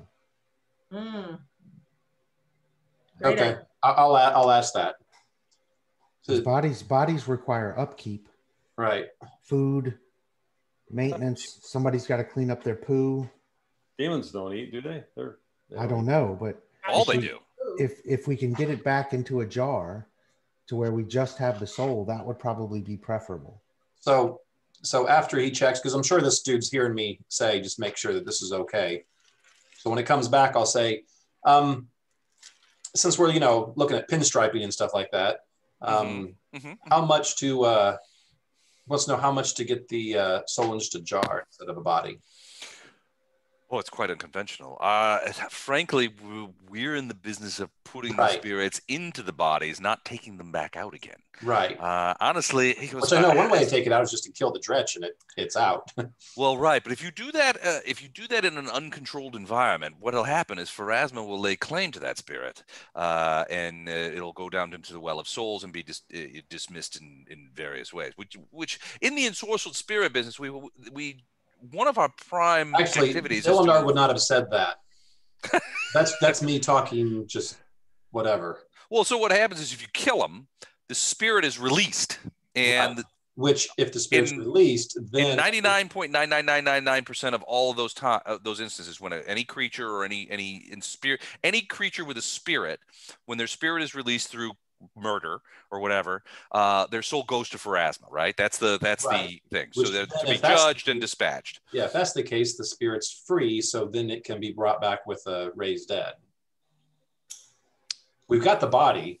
We just need the Well, no, you don't have his body. Oh, you back in Dresden? Yes. Yeah. So really, we just want it freed, so then we got access to it. Because unless Lothar has told me in the past when we've been talking about this, he's got a way to open up his head and cram the soul back in. I don't know that we have that ability other than raise dead. I guess at least in this, and Chuck, I'm gonna speak for you on this one real quick. I think what Lothar would say is that Erastil charged me coming here to get this guy. If he wasn't going to provide for me the methodology to put him back in his body, I don't know that he would have asked me to do this. But but I will acknowledge that could be a shortcut. The problem is, you would have to raise dead when you got back to Dresden. If you cut him loose here and just drew a knife across the Dretch's throat and Jesker's soul is released, it goes to Pharasma. He is judged and sent to Erastil. Right, sent to wherever he's supposed to go for his afterlife. Right. I don't know. I mean, that would probably... At that stage, then raise dead or resurrection or whatever it is, those spells then work. But the reason we couldn't fix him in the first place is just because the soul was still confined. Isn't there a way we can tell? Can't the Dretch speak Abyssal? Yeah, but it hasn't. So should we have a conversation with this thing to see if we can find out if it's any part of like if it's a soul with free either way, then one win for the long-term good guys. But how do we know if we accomplished our short-term goal? Right. Yeah. The other question is, if you guys say that, I could try and talk with him real quick, see if he remembers anything about. Yeah. The other question is this really him? I mean, this is our best guess, right? An Erastilian priest who died for misadventure. Yeah. But there's probably a lot of those. And so we, at this point, without confirmation that this is Jesker, we don't know. I was just thinking if we could get the soul in a medium that didn't require dealing with a Dretch, basically. Good point. Be able to talk to the Dretch, though. No, that's true too. If the spirit inside the Dretch is in any position to talk, it may be that Jesker didn't know Abyssal. But it might be that his spirit is so psychologically damaged that he's incapable of speech, essentially catatonic. I mean, he's obviously capable of wandering around. The Jawas have brought up the Dretch. They didn't carry him. He walked on his own. But this whole experience may have been massively damaging to Jesker Helton's psyche, which frankly wasn't in great shape to start. Yeah. But, as Lothar would know, this guy is one of Erastil has a purpose or favors this guy in some way. Yeah, he's important somehow. And it's not just getting him to be judged and go to heaven or whatever. It's to get him in his body again. That's what we're supposed to do. Yeah, that was the idea, to bring him back. So then we wouldn't want to kill this Dretch until we know that we can get him into the body, right? If it is him. Yeah, I think that we wouldn't want to kill the Dretch until we know it's him. Because like Mike said, if you kill the Dretch and the soul releases, then you still have the ability to raise dead with the 50,000 gold piece or 5,000 gold piece diamond dust thing that I already have. Yeah, it's 5. But that requires being back at Citadel Dresden, where at this point, they're just continuing to cast Gentle Repose on the body so that it doesn't decay.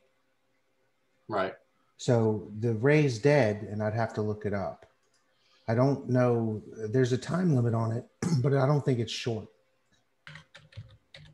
It's got the shortest time limit. Hold on, I'm almost there. If diamond dust works, can we ground up dust and diamond? You can raise a creature that has been dead for no longer than 1 day per caster level. Now, Gentle Repose is interfering with that. It's postponing it essentially. Right. So as long as they keep him on Gentle Repose every 3 days or whatever that spell is, right, it resets the clock. It resets the clock to 1 day. Because we had him back there in a day. Or actually, you were doing it as soon as it happened. Yeah, I was doing it until we got him back to Dresden, and then the priests at Dresden were taking over that responsibility. Right, because you guys had to leave. Yeah. So Raise Dead would still work. But we just have to be back there to do it. We'd have to be back there to do it. And Which Raise Dead would still work even if we released his soul now and they kept gentle reposing the body. It would still work when we got back. But again, we have to be back there to do it. And we, at this point, need to know that this is, in fact, the guy we're after. Because, yeah, if it's not the guy, we just get back there and try it, and it just fails. It fails, yeah. Maybe there's some kind of divination you could do to one of those ones that has just yes, no answers that you could say, hey, is this the... Right, and that's what I was thinking. But in order to do that, we kind of have to have him, because I'm not in there with you guys. I know we're right. discussing it over message, whatever, but I'm not there. So in order to do a divination, the minor divination spell that allows yes or no's, is this Jesker, Skelton, or whatever his name is, we have to have that. We have to have him. Right. Or at least what we think is him. And I was just thinking it would be easier to deal with if he wasn't in a Dretch's body, but I don't want you to blow your cover by continuing to ask for stuff that's so outside of the norm, right? So right. If the best we can do is get him back as a Dretch, then I can cast the divination, find out if it's him, and then we can go from there. Right. And for me, I mean, unless we are just super XP hungry, 200 something gold is a lot easier than that fight. Yeah. So unless anybody has any objections, I think I'm just going to pay the guy. We'll get the Dretch, and then we'll go do the spells to see if this is the right thing. And Mike, you can do plane shift now, right? Or I can do plane shift. You can, okay. But the other question is a Dretch a demon? Yes. Yes. So it can't go into the inn. Correct. Now I can plane shift from where we are, and subject to that spell, I could be back somewhere within 100 miles of Citadel Drazen. You'd have to do it with either one of us. So you could plane shift and then get teleported. Yeah, depending on how far off I would be. Actually, no, it wouldn't be me. I thought I had that ability, but I don't have that yet. So that would be Bardos. So you guys would be gone for 2 days because then we'd have to rest and plane shift back to the abyss to get there, do your thing, and then plane shift and then teleport back the next day. And hopefully not end up in the bay again. What do you say about deals while you're out of the plane? Do those count still? If we make any deals while you're gone? I don't think those count. You're out of town, so yeah, I don't think those count. So you can take off your what would Lothar do rings? Yeah. Not in the same zip code, doesn't count. Is that like cheating on the spouse? If you're not in the same zip code, it doesn't count. It still counts. I was gonna say, you know who disagrees with that? The spouse. Yeah. I'm sure my spouse just woke up from a dead sleep. Like, what is he talking about downstairs? I'm gonna make him suffer. As the spouse in this scenario, it still effing counts, dude. Yep, it definitely counts. All right. Well, it's 5 after 11. You've got the Dretch. We can figure out. Okay, how much am I taking off again, Les? 258.5. 258 point. Hang on a second. Did you get that rounded up to 260 for the underbody? Okay. That includes the underbody, the undercoating, and rust proofing, and a spare set of keys. And a wash right before you came out of the car wash. Oh yeah, yeah. They hose down the Dretches before delivery. Yeah. And since we can't get him back into the inn because he's technically a demon at this point, correct. I'll figure out which one of these divination spells. It's a yes or no. It's like, I don't think it's high level, but I will cast the spell to try to verify if this is or is not the correct person. Yeah, that's on you. Yeah, that's on me.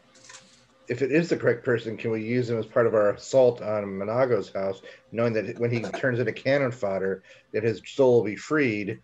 We get a twofer here. A twofer. Wait, is that Les? Can I consult the Paladin book? Because I'm pretty sure you might have to flip through. Yeah, I'm pretty sure I can get away with this one. Yeah, flip to the page that says no. So a Dretch as a helper for us is about like throwing Illandar on the front line with a dagger. True. I think I would be just about as good as a Dretch right now. Hold on, I'm writing this down. Can we use a priest in a Dretch's body as cannon fodder? Says the Paladin. Yeah, consult the Paladin book. Flip. No. Hey, it's short-term loss, long-term gain. Demon's House. I heard it goes down to Pharasma. It goes through the whole upcycling back to it's recycled. To your god Erastil, and then boom, and some ducats in our account, in our soul account. I think we need to change the name of the book to No Flash Heart. You can't.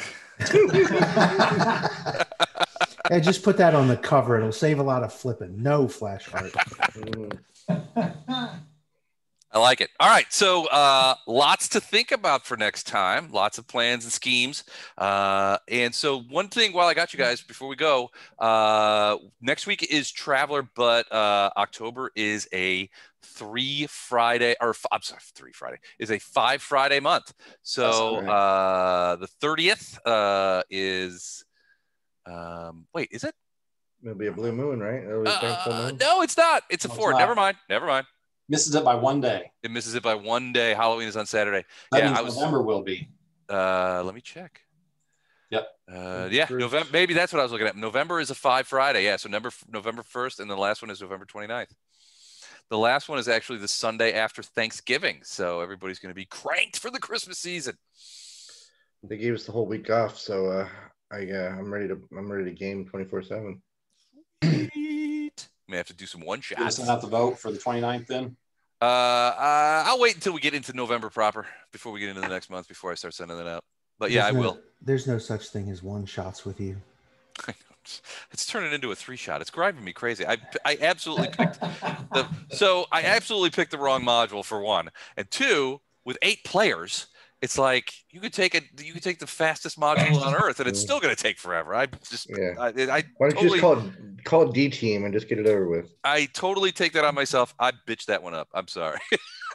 Oh no, it wasn't entirely you. There's also a group of sort of thoughtful, introspective people. I'm like, guys, you get this as a one-shot, right? Stop thinking so much. Run in and hack. Yeah, go out in a blaze of glory. Yeah. Brutal. Don't get attached to this character. I know I was getting backstories on the one-shot characters. It was crazy. I'm like, it's a one-shot. Oh yeah, Doug was one of them. Okay, because that makes sense. Yeah, I can already see this backstory already for Doug without knowing a single thing. It was crazy. All right, so great gaming tonight. Thanks, you guys. I really appreciate it. This was awesome. And I just hope you guys are having fun in Alusinyrran. I think this is a great town. I'm winging it. I also got one, before we go, I got one other thing that I'm going to propose. I'm going to put it in the next email, but I'll run it by you guys first. So what I saw this online, and I thought it was a really cool idea, where it was basically the DM opens it up for questions, and anybody can ask any question about the like a lore question, anything that has to do with the city, anything that has to do with the thing. And not only does the DM have to answer the question, but it becomes canon. So I'm going to put it out there. If people have questions about their campaigns that are not necessarily specific to what they're doing, but are just like, about the region, about the city, about, just any question, I will propose that I will answer those questions, and those answers will become canon for that particular campaign. Cool. Thanks, Les. But I'm going to find a better way to say that, because that was a lot of words to get that concept. Yeah. I'm looking forward to pushing space bears out the airlock next session. It's going to be great. Yeah, Traveler next Sunday. So we'll. I have no paladin type of guidance. No paladins there. Yeah, in space, no paladins. There are no paladins in space. All right. Thanks, guys. All right. So. All right. I will see you later.